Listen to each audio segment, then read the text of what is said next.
अस्सलामुअलैकुम। Rising Pakistan Ramzan special में आपको कहेंगे खुश आमदीद। मेरे साथ हैं मोहम्मद शुएब, मेरे साथ हैं सबीन फारूक। राइजिंग पाकिस्तान में आपको कहते हैं वेलकम। अच्छा, कल हुआ ये कि आई वाज इनवाइटेड समवेयर, एक फैमिली इवेंट था और उन्होंने सोचा कि आप बाहर रेस्टोरेंट में रख लेते हैं अफ्तारी। और ज़ाहिर आपको पता है अफ्तार में नॉर्मली बूफे लगा होता है और वहाँ पे ज़ाहिर पहले एक पूरा एक सेशन अफ्तारी के नाम पे और देन उसके बाद नमाज के बाद डिनर सर्व हो रहा होता है। ज़ाहिर वो एक्सटेंसिव उसका एक मेन्यू होता है।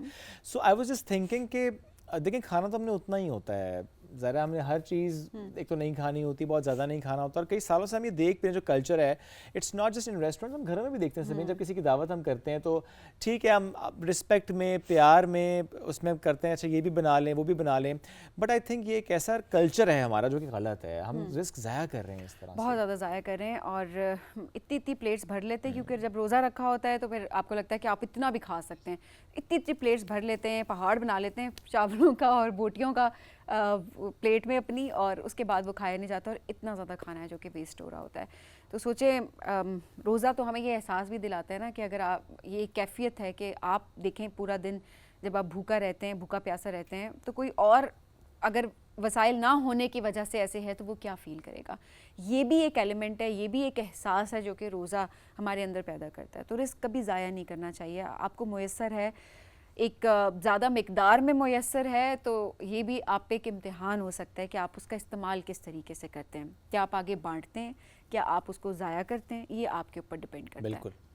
और इसमें सभी ने जिस तरह हम देखते हैं कि आजकल शादियों से मुतालिक, चूँकि रमज़ान से पहले रमज़ान के बाद भी ज़्यादा शादियों का एक सीज़न होता है। आई एम सो ग्लैड कि वो जो वन डिश वाला एक कॉन्सेप्ट है उसको इम्प्लीमेंट भी जो किया गया, it's very nice, it's beautiful कि आप ज़्यादा डिशेस नहीं बना रहे होते हैं, वो रिस्क ज़ाया उस तरीके से नहीं होता। हाँ, जो रवैया हमारा वो बहुत इंपॉर्टेंट है कि डिशेस ज़्यादा हों या कम हों, हम कितना प्लेट में निकाल रहे हैं ये हमें अंडरस्टैंड करना चाहिए दो पर्सपेक्टिव से। पहला कि उतना निकालें प्लेट में जितना हमने खाना है, और दूसरा पोर्शन कंट्रोल ही हमारे लिए वैसे भी ज़रूरी है। ज़रूरी नहीं होता कि अगर आप शादी पे जा रहे हैं तो आपने सारा ही खाना है और बहुत ज़्यादा खाना है, इट्स नॉट गुड। अच्छा, वापस आ जाते हैं इस पे जो वन डिश की हम बात कर रहे थे। तो क्या ये नहीं हो सकता रेस्टोरेंट्स में या अदरवाइज भी जहाँ जहाँ पे बूफे होता है कि हम थोड़ा सा एक पॉलिसी को लेकर आएँ कि देयर शुड बी समथिंग कि अच्छा इतने डिशेस ना हों। आप ये देखें, ये भी तो कर सकते हैं कि अच्छा मंडे को फ्राई आइटम में पकौड़े होंगे और ट्यूसडे के मेन्यू में समोसे होंगे और थर्ड डे में भी कचौरी होगी, अगर आपने फ्राई आइटम रखना ही है तो। अच्छा, काफ़ी रेस्टोरेंट्स है जो कि आपको बहुत लिमिटेड अमाउंट देते हैं खाने के, जो कि बहुत अच्छी बात है। ये इतनी दे कि पहले आप थोड़ी अमाउंट सर्व करें, उसके बाद किसी को ज़रूरत हो तो आप उसको थोड़ा ज़्यादा दे दें। मतलब ये कॉन्सेप्ट जो है वो बहुत ज़बरदस्त होता है।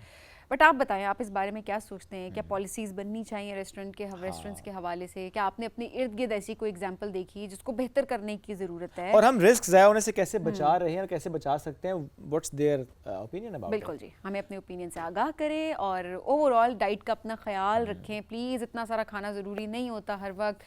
आप इस दुनिया में सिर्फ खाने के लिए नहीं आए ये रिस्क है जो कि तकसीम किया गया है। आपको अगर दिया गया है तो आपको ज़रिया बनाया गया है कि आप आगे तकसीम भी करें। इतना मत खाएं, ज़ाया ना करें।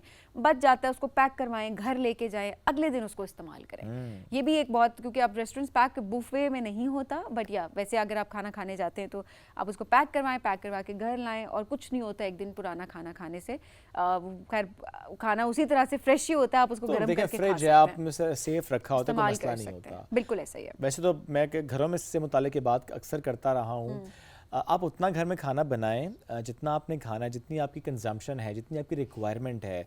आप ज़रूरत से बहुत ज़्यादा खाना ना बनाएं, चूँकि फिर ये भी होता है ना सबीन के बहुत से खानों से मुतालिक हम ये राय रखते हैं कि अच्छा अगर फ्रिज में आपने रख दिया, वो चावलों से मुतालिक भी हम कहते हैं जी वो घर में एक शख्स लाजमी ऐसा होता है, मैं तो बासी खाना नहीं खाता, बड़ा मसला, गरम गरम रोटी चाहिए मुझे और पका लो फिर। हाय पका ही लो फिर। आज के मेहमानों से आपकी करवाएंगे मुलाकात, हम बढ़ेंगे एक ब्रेक की जानिब से। यस, ये this is rising Pakistan Ramzan special, stay with अस।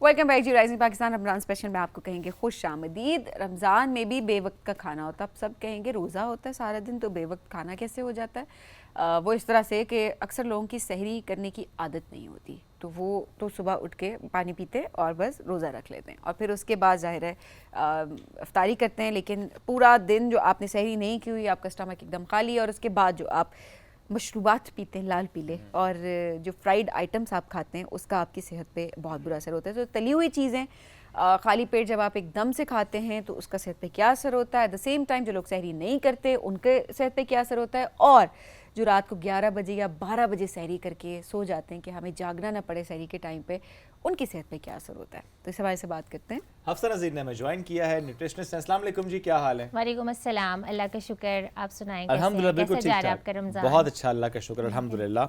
आप सुनाएं, आपका रमजान कैसा चल जी रहा है? अल्हम्दुलिल्लाह। सहरी में आप भी कभी ऐसे करती हैं कि अच्छा आज थोड़ा सा दिल नहीं चाह रहा तो कुछ लाइट सा बस खा लिया या बस पानी पिया? और नहीं, ऐसा बिल्कुल नहीं करना और ना ही मैं करती हूँ, क्योंकि रोज़ा जो है इसकी पूरी की पूरी, जब हम फिजियोलॉजी या एनाटमी की हमारी बॉडी की बात करते हैं, रोज़े में जो रिस्पॉन्स है वो तो सारा का सारा सेहत है।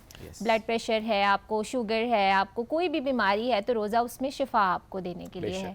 लेकिन इस तरह की जितनी भी अनहेल्दी हैबिट्स हैं ये आपको रिवर्स कर रही होती हैं, ठीक है। और उसमें हमारी बॉडी एक स्पेसिफिक कीटोसिस पे जाती है। एक हमारा हम कहते हैं हमारी बॉडी में जो है वो एक प्रोसेस स्टार्ट होता है जिसमें हमारी बॉडी खुद से अपना फैट बर्न करना स्टार्ट कर देती है। वो लोग जिनका वेट ज़्यादा होता है या वो लोग जो डायबिटिक्स होते हैं उनके लिए जो है वो इंसुलिन की रेजिस्टेंस कम होनी होती है, उसमें सहरी का बहुत बड़ा रोल है। आपको सहरी के लिए दो चीज़ों का तो बहुत ज़्यादा ख्याल रखना है। एक तो हम पूरा दिन एनर्जेटिक रहें और लाइट फील करें, क्योंकि रोज़े में तो हमने इबादत करनी है ना सारा दिन, और रोज़ा तो है ही एक इबादत। तो उसमें बजाय ये कि आपने इसलिए रोज़ा रखना है कि आपने सहरी करके पूरा दिन सोना है, वो तो आपको सारे के सारे रिवर्सल इफेक्ट आ रहे हैं। लेकिन अगर आपने लाइट और एनर्जेटिक फील करना, उसमें सबसे ज़्यादा आपकी प्रोटीन बहुत ज़्यादा इंपॉर्टेंट है कि आपने अपनी सहरी में लाजमी खानी है। सेकेंड ये कि बहुत सारे लोगों को हंगर पैंग्स हो रहे होते हैं ना, तो वो उनको हमने जो है वो, मैंने पिछले साल भी हमने बड़ा हंसे थे इस बात पे कि वो जो खो पड़ती है पेट में, शायद आप दोनों ने रिसर्च कर ली हो इस बारे में और अब आपको पड़ गई हो तो आपको पता चल गया हो, वो इसी वजह से वो थोड़ा जल्दी स्टार्ट हो जाता है, वो लोग जिन्होंने सहरी नहीं की होती। तीसरा, बॉडी में जो है वो इंसुलिन बहुत ज़्यादा ड्रॉप हो जाती है, हाइपोग्लाइसीमिया होने के चांसेस होते हैं, जिसमें बॉडी बहुत ज़्यादा लिथार्जिक फील करना शुरू कर देती है। तो इन सारी चीज़ों को अवॉइड करने के लिए हमारी सहरी जो है वो बहुत ज़्यादा इंपॉर्टेंट है। उसमें सहरी में फिर क्या खाना है ये इससे भी ज़्यादा इंपॉर्टेंट है। सेकंड, आपने देखा है बहुत सारे लोग सहरी भी छोड़ देते हैं, स्किप कर देते हैं, सिर्फ पानी पीते हैं, रोज़ा रखते हैं, और उसके बाद जब अफ्तारी होती है एकदम से इतना ज़्यादा खाते हैं। बहुत सारे लोगों को रमज़ान शुरू होना है, सबसे ज़्यादा प्रॉब्लम एसिडिटी का होना है। बिल्कुल, आधे से ज़्यादा लोग हैं उनको गैस हो रही होती है, ब्लॉटिंग हो रही होती है, आपका पेट बहुत ज़्यादा फूलना शुरू हो जाता है, उसमें आपको कॉन्स्टिपेशन होना शुरू हो जाती है। वो स्पेसिफिकली वो लोग होते हैं जिन्होंने जो है वो अफ्तारी में एकदम से बहुत ज़्यादा खाना शुरू कर देते हैं। अभी हम तली हुई चीज़ों की जैसे बात कर रहे थे कि अफ्तारी में भी हम ये नहीं कह सकते पकौड़े खाएं, मैं मना नहीं करूंगी, क्योंकि ये भी एक हमारा जो है मुझे लगता है रमज़ान का एक बड़ा अच्छा गिफ्ट आप है। मना करके देख लें वैसे। हाँ, नहीं, लेकिन उसमें भी आपका पोर्शन, सारे आपके दुश्मन हो हाँ, जाएंगे। नहीं, पकौड़े एक अच्छी चीज़ है, बेसन प्रोटीन है। अगर आप उसको फ्राई नहीं करते, अगर आप उसको जो है वो ग्रिल करके खा लेते हैं तो अच्छी चीज़ है।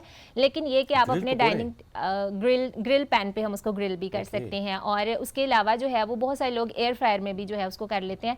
और उसमें पोर्शन साइज़ बहुत ज़्यादा इंपॉर्टेंट है कि आप कितना पोर्शन खा रहे हैं, आप किस तरह से रोज़ा अफ्तार कर रहे हैं। बजाय ये कि आप अफ्तारी करके एकदम से ज़्यादा खाएं, आपको बहुत ज़्यादा गैस होना शुरू हो जाए, ब्लॉटिंग होना शुरू हो जाए, उससे ज़्यादा इंपॉर्टेंट है कि आप इसको पोर्शंस में डिवाइड करके खाएं। जब आपने रोज़ा अफ्तार करना है उस टाइम आप कोशिश करें कि खजूर खा लें, पानी पी लें, नींबू पानी पी लें, और उसके बाद फिर जो है थोड़ा सा वक्फा दे के फ्रूट चाट का एक बॉल खा लें। नमाज़ पढ़ने के बाद आपने अगर फ्राई आइटम भी खानी है, आप 1 से 2 फ्राई आइटम खा सकते हैं, और उसके बाद आप जो है वो कोई भी चाय, कॉफ़ी या ग्रीन टी पीते हैं, उसके बाद इशा की इबादत के बाद आप अपना प्रॉपर मील खा सकते हैं। लेकिन कोशिश करें कि इशा की नमाज के से पहले खा लें। बहुत सारे लोग हैं वो बाद में खाते हैं, बाद में फ़ौरन नमाज से आके खा लें कि सोते तक आपका 1 आवर का गैप आ जाना चाहिए। तो ये आपके लिए बहुत अच्छा, इससे ना तो आपको गैस होगी ना ब्लॉटिंग होगी। दूसरा, आपने देखा कि बहुत सारे लोगों की आदत है सहरी में बहुत ज़्यादा पानी पीने की, जिसमें बॉडी में इंतहाई जो है वो डाययूरेटिक इफेक्ट आता है। नहीं, उससे बॉडी डिहाइड्रेट होने के ज़्यादा चांसेस होते हैं ना, क्योंकि उतना ज़्यादा आपको यूरिनेशन होगी, आपकी बॉडी में इलेक्ट्रोलाइट लूज होना शुरू हो जाएंगे। जितना ज़्यादा आप पानी स्टोर करेंगे, सहरी में मैक्सिमम भी आपने पीने हैं 2 ग्लास आपके लिए बहुत है। देखिए जब वाटर रिटेंशन होती है तो तब आप ज्यादा पानी पीते हैं ताकि एक्स्ट्रा फ्लूइड आपकी बॉडी से रिमूव हो जाए। तो आप ज्यादा पानी पिएंगे तो जो पानी होल्ड है वो भी निकलना शुरू हो जाता है। तो सहरी में खजूर का इस्तेमाल जो है वो बॉडी में बहुत ज़्यादा वाटर रिटेन करता है। और अफ्तारी में आपने कोशिश करनी है कि 5 से 6 ग्लास पानी, मतलब अफ्तारी करने के बाद आप अलार्म लगा के रखें कि हर घंटे के बाद आपने जो है वो एक छोटा ग्लास पानी का पी लेना है। तो इसमें हाइड्रेशन बहुत ज़्यादा इंपॉर्टेंट है। ओके, अच्छा, आप जो सहरी में कुछ लोग जो गलती करते हैं कि सबीन ने भी जिक्र किया कि 12-1 बजे ये प्लान बन गया दोस्तों यारों का या फैमिलीज़ का या गैदरिंग में कि बस अभी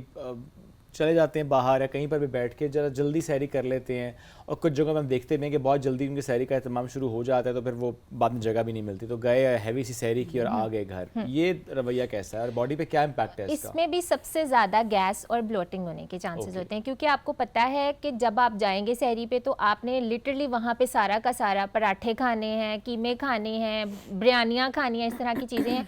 उसमें सबसे पहले तो आपकी थर्स्ट बहुत ज़्यादा, आपको इन चीज़ों के बाद प्यास लगना शुरू हो जाती है, और दूसरा पूरा दिन आप जो है वो गैसी और ब्लॉटेड फील करेंगे, क्योंकि आपने सहरी नहीं की हुई, आप वो वाला खाया, इतना हैवी खा के आप सो गए हैं, आपकी बॉडी डिहाइड्रेटेड है, आपको बहुत ज़्यादा दिन में जो है वो लो फील होगा, आपको लिथार्जिक फील होगा, आप बिल्कुल भी एक्टिव फील नहीं करेंगे। और आपने देखा है बहुत सारे लोग जब सहरी करने जाते हैं तो बहुत ज़्यादा कैफीन का भी इस्तेमाल करके आते हैं, इतनी सारी चाय कॉफ़ी पी के आते हैं, उसका भी आपकी बॉडी पे डायूरेटिक इफेक्ट है जो कि आपकी बॉडी को पूरी तरह से डिहाइड्रेट कर रहा है। फोर्थ, इस तरह से करने से आपका वेट भी गेन होना शुरू हो जाएगा, क्योंकि 12-1 बजे आपने खाया है, आके आप खा के सो गए हैं, उसमें भी आपको लगेगा कि हम तो रोज़ा रख रहे हैं इसके बावजूद, लेकिन उसमें पेट बहुत ज़्यादा फूलना शुरू हो जाता है रमज़ान में। और जो स्टमक के जितने भी मसाइल हैं और जिन लोगों को बहुत ज़्यादा कॉन्स्टिपेशन रहती है या गट रिलेटेड इशू रहते हैं, IBS रहता है, वो वही लोग हैं जो अपनी सहरी स्किप करते हैं और बहुत पहले जो है वो बहुत सारी चीज़ें खा लेते हैं, क्योंकि बहुत ज़्यादा सॉल्ट का इंटेक, बहुत ज़्यादा जो है वो ऑयली चीज़ें खाना,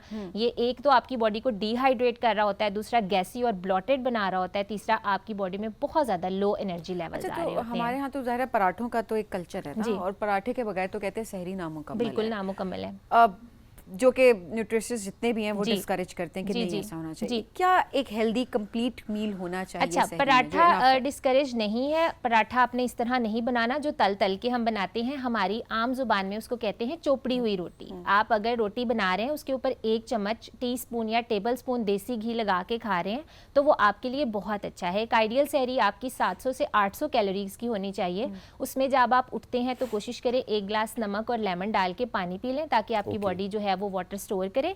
उसके बाद आप एक सिंपल सा कोई भी फ्रूट खा लें। फ्रूट खाने के बाद आप सहरी में एक प्रॉपर रोटी खा सकते हैं, वो आप मल्टीग्रेन की खाना चाहें। अगर आप कोई डायबिटिक है या वेट लूज़ कर रहे हैं तो कोशिश करें कि बारले की रोटी खाना शुरू कर दें या जौ की रोटी खा लें, उसके साथ थोड़ी सी दही ले लें और अंडा खा सकते हैं। सालन को थोड़ा सा अवॉइड करें। अगर आपसे नहीं खाया जाता तो फिलिंग वाला पराठा बना सकते हैं, मतलब फिलिंग लगा के अंदर रोटी के वो ले लें, उसमें आपके कार्बोहाइड्रेट्स कम जाएंगे, इस बहाने से आप सालन वाली सब्जियां और प्रोटीन खा लेंगे। इसकी रोटी बना के बाद में उसके ऊपर 1 चम्मच जो है वो देसी घी लगा के खा लें। इसके साथ अगर आप अंडे के शौकीन हैं, अंडा लाजमी खाएं, क्योंकि प्रोटीन है, आपकी बॉडी में सारा दिन आपको एक्टिव और लाइट फील करवाती है। इसके साथ कोई एक आधा नट्स जैसे 7 आलमंड्स है, बादाम है या पिस्ता है, आपको जो अच्छा लगता है आप खा लें। और उसके बाद तकरीबन आधा घंटा बाद आपने जब रोज़ा बंद होना है, अगर आपको बहुत ज़्यादा हेडेक रहती है तो आप चाय या कॉफ़ी का हाफ कप इस्तेमाल कर सकते हैं। उसमें आपने शुगर बिल्कुल नहीं लेनी, चीनी का इस्तेमाल नहीं लेना, ताकि आपको इंसुलिन स्पाइक ना हो बॉडी में। और जब रोज़ा बंद हो तो आप 1 खजूर खा लें, इससे आपकी बॉडी बहुत ज़्यादा हाइड्रेशन मेंटेन करेगी, आपको प्यास नहीं लगेगी, आप एक्टिव फील करेंगे। और दूसरा जो नॉर्मली तुख मलंगा, उसको हम सब्ज़ा सीड के नाम से बुलाते हैं, अगर आप वो 1 चम्मच 1 ग्लास पानी में डाल के ले लें, वो लोग जिनका बहुत ज़्यादा मुंह सूखता है या गला सूखता है, जिनको डिहाइड्रेशन हो जाती है, तो वो उनके लिए बहुत अच्छा है। इससे आपकी 800 से 700 कैलोरीज भी आपको मिल रही हैं सहरी में, आपका वेट लूज़ भी होगा, मेंटेन भी होगा। इसके साथ साथ आपका जो बेली फैट है वो भी नहीं आएगा, आपको गैस भी नहीं फील होगी और आपको ब्लॉटिंग भी नहीं फील होगी। प्यारे नबी सल्लल्लाहु अलैहि वसल्लम की जो फेवरेट सहरी होती थी, वो कहते थे कि उनको तलबीना बहुत ज़्यादा पसंद था। जब हम जौ का आटा जो है वो दूध में पका के, वो लोग जो वेट गेन करना चाहते हैं या जिनको बहुत ज़्यादा लो फील होता है, जौ का आटा 1 से 2 चम्मच दूध में पका के उसमें नट्स का इस्तेमाल करके अगर खाया जाए तो ये आपकी सेहत के लिए बहुत अच्छा है। वो लोग जिनके रमज़ान में जो है वो मसल लॉस होना शुरू हो जाता है। इसके साथ अगर कोई इससे भी अच्छी सहरी है, वो लोग जो जिनको स्टमक के ज़्यादा प्रॉब्लम है, जो ब्लॉटेड फील करते हैं तो, या जिनको बहुत ज़्यादा लो फील होता है, उनके लिए बेस्ट सहरी है कि वो 3 से 4 खजूरों के साथ 1 ग्लास दूध पी सकते हैं। दूध के अंदर 1 चम्मच शहद डाल के, ये बेस्ट सहरी है उन लोगों के लिए जो अपना वेट गेन करना चाहते हैं, वो अपने मील के साथ इसको ऐड करके ले लें तो ये आपके लिए बहुत अच्छी सहरी है। अच्छा, इसी मील में जो सहरी की आपने बात की कि अच्छा आपने फ्रूट्स का जिक्र भी किया, आपने कहा कि फिल्ड रोटी या पराठा भी खा लें, और फिर आपने गैप देने के बाद अगर कैफीन इंटेक आपने लेनी है, अगर आप चाय और कॉफ़ी के बगैर नहीं रह सकते तो फिर आप लें और फिर आप खजूर खा लें। ये कितना ज़रूरी है कि आप थोड़े थोड़े इंटरवल इसमें रख रहे हैं, चूंकि हम तो नॉर्मली अम्मी की 15 आवाज़ मिनट आती है पहले उठते 15 मिनट हैं। पहले हमारे उठते हैं, पापा 10 भी मिनट कहते थे पहले। रोज़ा बंद हो गया, हम एकदम से उठ जाते थे, हाँ। उठते नहीं थे। अच्छा, ये इसीलिए देखें ना, हम जब इस्लाम को देखते हैं सारी की सारी सेहत है। रमज़ान में आपने देखा अक्सर लोग तहज्जुद पढ़ते हैं, इसीलिए है कि आप तहज्जुद पढ़ने उठें, उस टाइम उठ के पानी पिएं, उस टाइम उठ के फ्रूट खा लें, फिर तकरीबन 10 से 15 मिनट का गैप दें, क्योंकि अगर आप फ़ौरन उठते हैं सम टाइम आपसे नहीं खाया जाता है। आपने बहुत सारे लोग देखे उनको सहरी में भूख नहीं लग रही होती, वैसे पता नहीं वो कौन लोग हैं, हमें तो बहुत ज़्यादा भूख लगती है सहरी में, तो उसमें मुझे नहीं लगती, मुझे सहरी कभी भी नहीं होती। मुझे तो अच्छा, बहुत मुझे ज़्यादा बहुत भूख लगती है। बहुत भूख लगती है सहरी के मुझे बगैर लगता तो है। रोज़ा ही नहीं है। हाँ, नहीं बिल्कुल भी नहीं होता। और उसके तकरीबन 10 से 15 मिनट के बाद आप अपना मेन मील खाएं और फिर थोड़ी सी वॉक करें, गैप दें, उसके बाद आप खजूर खा लें या आप Okay. अपना कैफीन ले लें। कम से कम आप 1 घंटा जो है वो पहले उठें। ओके, और अच्छा, आजकल जेंजीज तो बहुत ज्यादा जागते हैं, उनके लिए तो हाँ, कोई वो तो प्रॉब्लम कहते नहीं, हैं- प्रॉब्लम तो वैसे हमारे जैसे लोगों के लिए है। वैसे जो मैं उठते ये बता नहीं रही हूँ, जो वर्किंग लोग हैं उनके लिए मसला होता है, जो यंगस्टर्स हैं उनके लिए मसला इतना नहीं है, क्योंकि वो तो सहरी तक वो वैसे ही पहले जागना ट्रेंड है पेरेंट्स ना। उठाते होते थे, अब आजकल अब रिवर्स Gen हो Z गया, उनको उठा रही जेंजीज है। जाके अपने पेरेंट्स को उठाते हैं कि उठ जाए, सहरी वैसे का वाकई टाइम हो ऐसे ही गया है। होते हैं, हमारे घर because में भी ऐसे ही वाकई- होता है। हाँ, वो नहीं सो रहे होते ना। बिल्कुल नहीं सोते हो, ये बड़ा अनहेल्दी है कि रोजा unhealthy रख के सो activity है। जाना। आप जितनी ज़्यादा आपको IBS गट के इशू है, आजकल आपने देखा इम्यून रिलेटेड जितनी भी बीमारियां वो आपकी गट से आ रही हैं, और गट आपकी अनहेल्दी तब हो रही है जब आप रात को सो नहीं रही, आपका हेल्दी बैक्टीरिया ही नहीं बन रहा। आप कहाँ से लेके आएंगे Yes. अपना हेल्दी बैक्टीरिया? आपका विटामिन के B12 जो आपकी गट ने बनाना है वो नहीं बन रहा होता। बजाय उसके इसके बाद कि आप डॉक्टर के पास जाएं और मेडिसिन लें, आप लाइफस्टाइल पे काम करें। बिल्कुल बिल्कुल लाइफस्टाइल सबसे पे काम इम्पोर्टेंट करेंगे है, तो गट हेल्थ वैसे ही बेहतर हो जाती है। बहुत बिल्कुल ऐसे ही। ज़्यादा अच्छा, इम्पोर्टेंट है। अफसा, बच्चे भी रोज़ा रख रहे होते हैं, उनका क्या कंप्लीट मील होना चाहिए? सहरी और इफ्तार दोनों में 7 साल से ऊपर बच्चे, 7 साल से 12 साल तक अगर हम जी, इसको करें, जी। लड़के लड़कियां दोनों बच्चों के को लिए। तो हमने मैक्सिमम कैलोरीज खिलानी है, क्योंकि उनकी जो है वो ग्रोइंग एज होती है, उनको कोई भी चीज़ रिस्ट्रिक्ट नहीं है। वो बच्चे जो हैं, जैसे घी का इस्तेमाल है, हम अपनी रोटी पे अगर 1 चम्मच देसी घी लगा रहे हैं तो आप अपने बच्चे की रोटी पे 2 चम्मच मक्खन या देसी घी लगा के दे सकते हैं। बच्चों को सहरी में, वो बच्चे जो चीज़ पराठा खा लेते हैं उनके लिए बहुत ज़्यादा अच्छा है कि आप उनको वेजिटेबल फिल करके, चीज़ फिल करके आप पराठे के अंदर दे दें, लेकिन घर में बना के दें, ताकि सॉल्ट का इस्तेमाल कम करें। चीज़ में ऑलरेडी सॉल्ट होता है जिसकी वजह से आपका मुँह खुश्क हो रहा होता है। बच्चों को साथ आप अंडा भी खिलाएं। अगर आप बच्चों को दही दे रहे हैं तो उसमें चीनी भी डाल के बच्चों को दे सकते हैं, ताकि उनके शुगर लेवल मेंटेन रहे, बच्चों को ऐसा कोई इशू नहीं होता। और बच्चों को कोशिश करें कि 3 से 4 खजूरें जो हैं वो सहरी में खिला दें, तो उनके लिए बहुत ज़्यादा अच्छी हैं। And तो nuts बच्चों as को well. आपने नट्स कंप्लीट मील देना है, पराठा फिलिंग वाला, चीज़ वाला, साथ 2 अंडे खिलाएं, दही चीनी वाला खिलाएं, खजूर खिलाएं और फ्रूट खिलाएं। बच्चों को आपने अच्छे तरीके से खिलाना है, क्योंकि उनको स्कूल कैलोरीज का जाते मसला हैं, नहीं है उनको कोई फिलहाल। कैलोरीज का मसला नहीं। स्कूल जाते हैं बच्चे, हम छोटे होते थे स्कूल से आते थे, इतनी भूख लग रही होती थी, बस उसी टाइम वो जो खुशबू होती थी इतनी ज़्यादा अट्रैक्ट करी थी कि तो आज ये जो मम्मा बच्चे क्या खुद बना रही हैं। कॉन्शियस हुए, मैं लड़कियों की बात करूं, मतलब 8, 9, 10, 11, 12 साल की लड़कियां ये इतनी डाइट कॉन्शियस ऐसे ही है, ऐसे हम ही है। वेट गेन ना कर मेरी लें, बेटी हमारी कहती है skin- मम्मा 10 बज गए रात के, मैंने कहा जी, कहती मम्मा अच्छा अब मैं मीठा नहीं खाऊंगी क्योंकि कार्बोहाइड्रेट्स है ना, मेरा वेट गेन हो वो आपसे जाएगा। सुन के अब बच्चे तो पक्के हो गए हैं। इट्स हेल्दी हैबिट, लेकिन ये कि इस एज में डाइटिंग का कंसेप्ट बच्चों को नहीं देना चाहिए। आपने उनको हेल्दी लाइफस्टाइल का कंसेप्ट देना है कि हेल्दी लाइफस्टाइल क्या है। खाना छोड़ देना, जैसे आपने कहा सहरी छोड़ देना, एक होती है स्टारवेशन, एक होती है फास्टिंग। फास्टिंग हमारे लिए सेहत है, जैसे हम इंटरमिटेंट फास्टिंग भी करते हैं, उसमें हमारी बॉडी ऑटोफेजी का प्रोसेस ऑन करती है, खुद ब खुद कैंसर सेल जो हैं वो किल होना शुरू हो जाते हैं। लेकिन इसी तरह जब आपकी बॉडी स्टारवेशन मोड पे जाती है, उसमें आपके जो हैं वो मसल लॉस होना शुरू हो गया, बाल गिरना शुरू हो गए, स्किन खराब हो गई।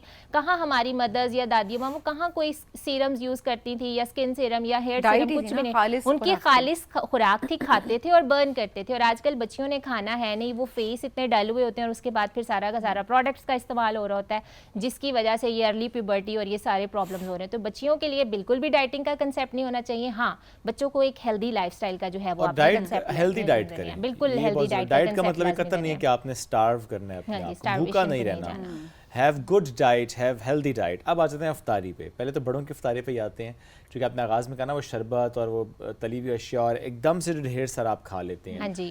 थोड़ा सा ये बताएं कि इससे हमारी फॉरेन बॉडी पे इम्पैक्ट क्या होता है? अभी हमारी बॉडी ना हाइपोग्लाइसीमिया जिसे हम कहते हैं, शुगर लेवल डाउन हुए होते हैं। हमारी इंसुलिन जो है सेंसिटिविटी रोज़ा इंप्रूव करता है। मतलब इंसुलिन ना बैठे हुए होते हैं रिसेप्टर्स के, अभी से हमें कुछ खाने को मिले और हम अपना काम करें। तो उस टाइम पे जब आप इतनी ज़्यादा चीनी या मीठे शरबत पी लेते हैं, उसमें ये होता है कि बॉडी एकदम से बहुत ज़्यादा इंसुलिन रिलीज कर देती है, जिसकी वजह से रेजिस्टेंस आना बॉडी में शुरू हो जाती है मीठे शरबत पीने की वजह से। तो जब आपकी बॉडी इतना ज़्यादा हाइपर इंसुलिनीमिया की तरफ जाती है, उसमें फिर वो इंसुलिन सेल जो है वो आपकी फैट को बाइंड करना शुरू कर देते हैं, आपके हार्मोन्स को ख़राब करना शुरू कर देते हैं, आपके किडनीज पे बहुत ज़्यादा प्रेशर आना शुरू हो जाता है, आपका ब्लड प्रेशर डिस्टर्ब होना शुरू हो जाता है। तो हेल्दी अफ्तारी का मतलब ये है कि आप रोज़ा अफ्तार करें, आपने नींबू पानी लेना है, या आप जो है वो सिंपल नमक के साथ रोज़ा अफ्तार करें, पानी पिएं, एक खजूर खाएं और थोड़ा सा वक्फा दें। वक्फा देने के बाद आप फ्रूट्स का एक बाउल खा सकते हैं, आपको चना चाट खानी है, आपको दही भल्ले खाने हैं। मतलब अक्सर लोगों का ये कंसेप्ट है ना, वो खाते हैं कुछ चाट टाइप जो चीज़ें हैं, उसमें आप मिक्सचर खा सकते हैं, वो हेल्दी भी लगता है। हेल्दी भी है। और उसमें अगर आपके छोटे बच्चे हैं तो आप उनको फ्राई आइटम भी दे सकते हैं। उसके बाद मैंने कहा है कि हमेशा नमाज का वक्फा दें, और अगर आपको बहुत ज़्यादा प्यास लगती है, आपको शरबत की आदत है, तो स्मूदीज़ की आदत बनाएं। जितने भी आपके फ्रूट्स हैं, आजकल तो माशाल्लाह से रमज़ान इस तरह के मौसम में आ रहा है, हमारे पास बहुत सारे फ्रूट्स के ऑप्शन हैं, सारे फ्रूट्स को मिक्स करके ग्राइंड करके इनकी स्मूदीज़ बना लें, आप इसका इस्तेमाल कर सकते हैं। नमाज का वक्फा दे के फिर अगर आपने फ्राई आइटम भी खानी है तो आप खा सकते हैं। उसमें अगर आपको फ्राइज़ पसंद है, पकौड़े पसंद हैं, आपको फ्राइड चिकन पसंद है, बेक चिकन पसंद है, जिस तरह का भी आप आइटम खाना चाहते हैं, उस टाइम आपने अपना पोर्शन कंट्रोल करके आपने खा लेना है। और उस टाइम भी आपने दबा के नहीं खाना, आपने थोड़ा सा गैप देना है। उसके बाद आप चाय, कॉफ़ी, ग्रीन टी, जिस चीज़ का भी इस्तेमाल करना चाहते हैं आप वो लें, और उसके बाद आप अपना मेन मील खा सकते हैं। मेन मील में भी आपको बिरयानी पसंद है, आपको सालन, जो आपने खाना है, लेकिन पोर्शन कंट्रोल करके खाना है। अगर आपने से फॉर एग्जांपल चना चाट खाई, दही भल्ले खाए हैं, नमाज के बाद आपने पकोड़े, समोसे, कोई भी तली हुई चीज़ खा ली है, फिर छोटी सी ब्रेक दिया आपने, बिरयानी या कुछ भी आपने खा लिया, तो ये तो आई मीन कैलोरी बहुत ज़्यादा नहीं हो जाएगी? अगर कैलोरीज हम ऑलमोस्ट 700 कैलोरीज में, उसमें पोर्शन बहुत ज़्यादा इंपॉर्टेंट है। मतलब आपने दबा दबा के नहीं खाना, मतलब एक चाट का बोल, आप बोल कौन सा वाला है वो कोल्ला नहीं करना। शेब ने पता नहीं कौन सा कोल्ला सोच लिया, मतलब छोटा बोल ही खाता हूं मैं, कटोरी कहते हैं। पूरा दिन भी तो नहीं खाया होता है ना, आपने अपनी प्लेट को बैलेंस करना है। ये नहीं कि चना चाट का एक अलहदा से, दही भल्लों का एक अलहदा से। आप ये देखिए ना, चलें छोटा सा बोल चना चाट का, थोड़े से दही बड़े आपने खा लिए, बाद में आपने एक पकोड़ा खा लिया और एक आपने छोटा सा समोसा खा लिया, और फिर नमाज भी तो पढ़नी है। हाँ, नमाज पढ़ ली, और उसके बाद फिर आपने एक वक्फे के बाद सही बिरयानी की एक प्लेट तो खाई ना? नहीं, एक प्लेट नहीं खानी, आपने पोर्शन कंट्रोल करके खाना है। प्लीज शेब मत खराब करें, आप 4 चम्मच खा लें। इतनी मेहनत से बिरयानी बनी हो। वैसे यू डोंट गेन, तो इट्स फाइन। नहीं, इट्स फाइन, लेकिन फिर भी वो आपको ब्लॉटेड और गैसी फील होगा। आपने जब भी राइस चूज करने हैं, आपने अपनी प्लेट का सिर्फ एक पोर्शन राइस, एक पोर्शन सैलेड और एक पोर्शन जो आप रायता या दही जो भी इस्तेमाल कर रहे हैं वो आप खा सकते हैं। अच्छा, लेकिन हाँ, ये जो सभी ने बात की ना कि यू डोंट गेन, क्योंकि देखिए नॉर्मली हम में से बहुत से लोग ऐसे होते हैं जिनको ये होता है कि वो नहीं गेन करते, वो जितना मर्जी खा ले, उनका गेन नहीं हो रहा, but still isn't it unhealthy ज्यादा खाना? अनहेल्दी, क्योंकि जितने ज्यादा कार्बोहाइड्रेट्स खाएंगे, आपने गेन करना है तो आपने प्रोटीन से गेन करना है, शुगर से गेन नहीं करना। Sugars ends with triglycerides level. इतने पतले पतले लोग हैं, इतने बड़े बड़े ट्राइग्लिसराइड, फैटी लिवर हुए होते हैं, हार्ट पेशेंट बन जाते हैं, इसीलिए क्योंकि मेरा कोलेस्ट्रॉल लेवल बढ़ गया था एक दफा, और मुझे हर बंदा कहता था तुम्हारा कोलेस्ट्रॉल लेवल बढ़ गया। बहुत मिले ना जिंदगी से, परेशानियों से और दुखों से बढ़ गया, बस आसपास दुख ही बढ़े हैं।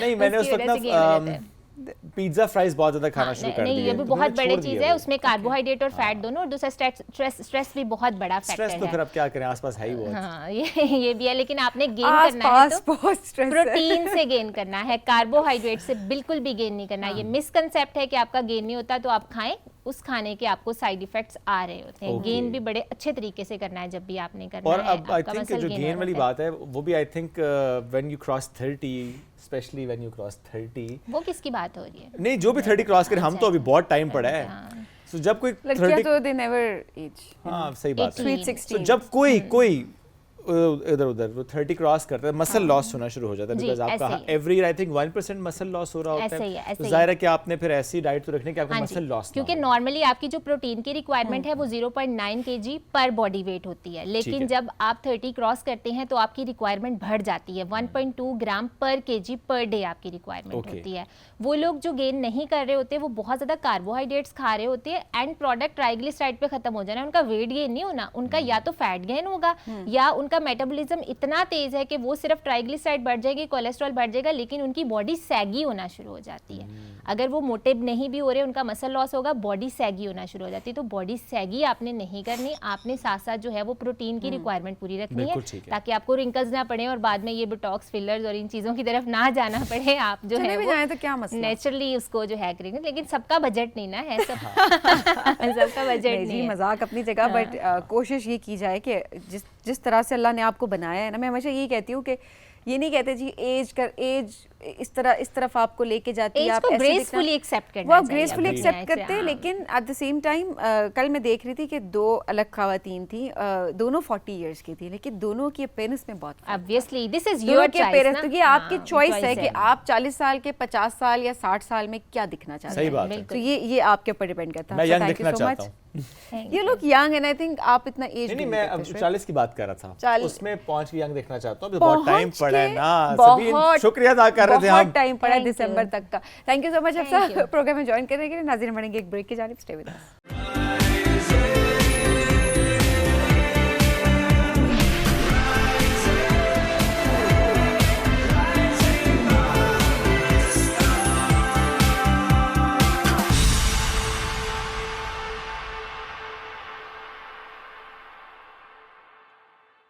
वेलकम बैक जी राइजिंग पाकिस्तान रमज़ान स्पेशल में आपको कहेंगे खुश आमदीद। बहुत इंटरेस्टिंग टॉपिक जिस पे आज हम बात करेंगे। एंड ऑब्वियसली जब भी कोई टॉपिक हम डिस्कशन जनरेट करते हैं तो उसका मकसद ये होता है कि आप लोग उस डिस्कशन का पार्ट बने और हमारे डिजिटल प्लेटफॉर्म्स पे जाएं, हमारे इंस्टाग्राम फेसबुक पे जाएं, वहाँ पर जाकर आप उस पर कॉमेंट करें अपनी राय ताकि का इजहार आपकी करें। राय हमें पता चल सके। बिकॉज हम सब यहाँ पर सीख रहे होते हैं, अपनी अपनी सजेशंस दे रहे होते हैं, अपने अपने एक्सपीरियंसेस बता रहे होते हैं, बट यही होता है कि कब कौन किससे क्या सीख जाए पता नहीं चलता।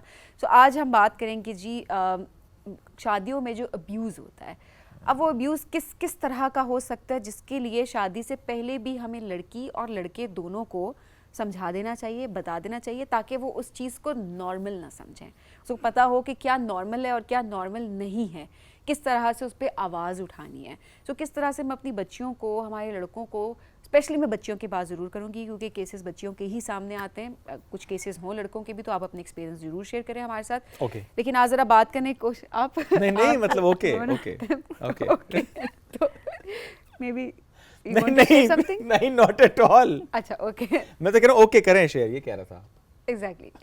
विकार अभी हमारे साथ मौजूद है जी। अस्सलाम वालेकुम। वालेकुम अस्सलाम, अल्हम्दुलिल्लाह। वकार साहब आप ये जो बात हो रही थी, You want to say something? नहीं I want to ask her, You want to share something? नहीं I want to ask her. मैं तो सवाल करने के लिए बैठा हूँ यहाँ पे, आपको पता है। सो मेरा सवाल ये है कि चूंकि हम अब डिटेल से इस मौजू पे जाएंगे और ये बड़ा सीरियस मौजू है, ज़ाहिर है, जो ख़वातीन, स्पेशली हम ख़वातीन की ज़्यादा बात कर रहे हैं कि शादी के बाद बहुत से इश्यूज़ होते हैं, फिजिकल अब्यूज़ भी होता है, मेंटल अब्यूज़ भी, फाइनेंशियल अब्यूज़ भी है, इमोशनल भी है, सारे अब्यूज़ हैं, इस पर हम बात करेंगे। और आपने कितने केसेस देखे, बिकॉज आप काउंसिल भी कर रही होती हैं उनको। लेकिन मैं इससे पहले ये सवाल रख रहा हूँ कि क्या मर्दों के साथ भी ऐसा होता है हमारे माशरे में? क्या किसी मर्द ने भी कंप्लेन की कि शादी के बाद उसकी भी लाइफ डिस्टर्ब हुई है? वो मैं ये नहीं कहूँगा फिजिकली, वो इमोशनली हो सकती है, किसी लिहाज से भी हो सकती है। बिल्कुल। अब मुझे अचानक यहाँ बैठे ख्याल है, हाँ एक मेरे पास केस आया था जहाँ पे लड़का जो था वो बहुत अपसेट था। उसको वो कहता, बकौल उसके, देखिए मैं इन लोगों को उस तरह से तो नहीं जानती तो कौन सच बोल रहा है, it's always one side of story, लेकिन वो ये ज़रूर कहता था कि मेरी wife has made my life health. तो मैंने उसको पूछा क्यों, क्या उसकी शादी को 6 महीने हुए थे।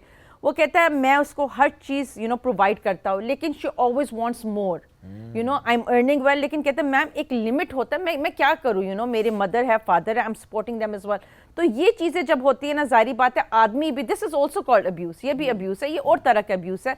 लेकिन मैं हमेशा एक बात कहती हूँ, जब तक कॉम्प्रोमाइज़ दोनों साइड्स नहीं करेंगे तो शादी कैन नेवर बी सक्सेसफुल। ऐसे ही है। तो अगर औरत आदमी को कर रही है इस तरह अब्यूज़, दैट इज दोनों गलत है। 100% रॉन्ग। हाँ, अब्यूज़ का जेंडर थोड़ी होता है। और इसमें ये भी हमने देखा है बहुत सी जगहों पर ख़वातीन की एक्सपेक्टेशंस बहुत ज़्यादा होती हैं, या मे बी ये हो सकता है कि पहले से जो मर्द हजरात हैं उन्होंने बहुत ज़्यादा एक्सपेक्टेशंस हाई की होंगी, मैं उसे डिनाई नहीं कर रहा, बट शादी के बाद थोड़ा रियलिटी में आने में वक्त भी लग जाता है। चांद तारों की दोनों तरफ से हुई होती है ना। कस्में चांद तारे लाने का तो लड़के कहते हैं ना। अब नहीं कहते, अब उन्हें पता है चांद तारे। और फिर आप ये भी देखें, आपने चांद तारों के वादे भी कर लिए और हाई मेंटेनेंस लड़की है तो फिर क्या किया? हाँ ये मसला है, फिर मामला तो खराब हाँ, होगा। ये दैट आई एग्री। लेकिन मुझे मैं बात करूँ वो ये है कि मुझे एक्सपेक्टेशंस लड़की के बिल्ट हो गए हैं। मुझे डिज़ाइनर जोड़ा ही चाहिए, अब मुझे हर महीने चाहिए, अब मुझे ये ज्वेलरी चाहिए, अब मुझे ये ट्रिप चाहिए, अब मैंने सोशल मीडिया पे फलाने को देख लिया, उसने गाड़ी दिया, मुझे गाड़ी ही चाहिए, अब मुझे हर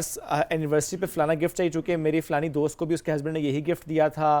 अब मुझे घर चाहिए। अब लड़की की तनख्वाह नहीं है इतनी कि वो अपना घर अभी अफोर्ड कर सके, हाँ किराए पे ज़रूर ले सकते, नहीं मुझे अपना घर चाहिए।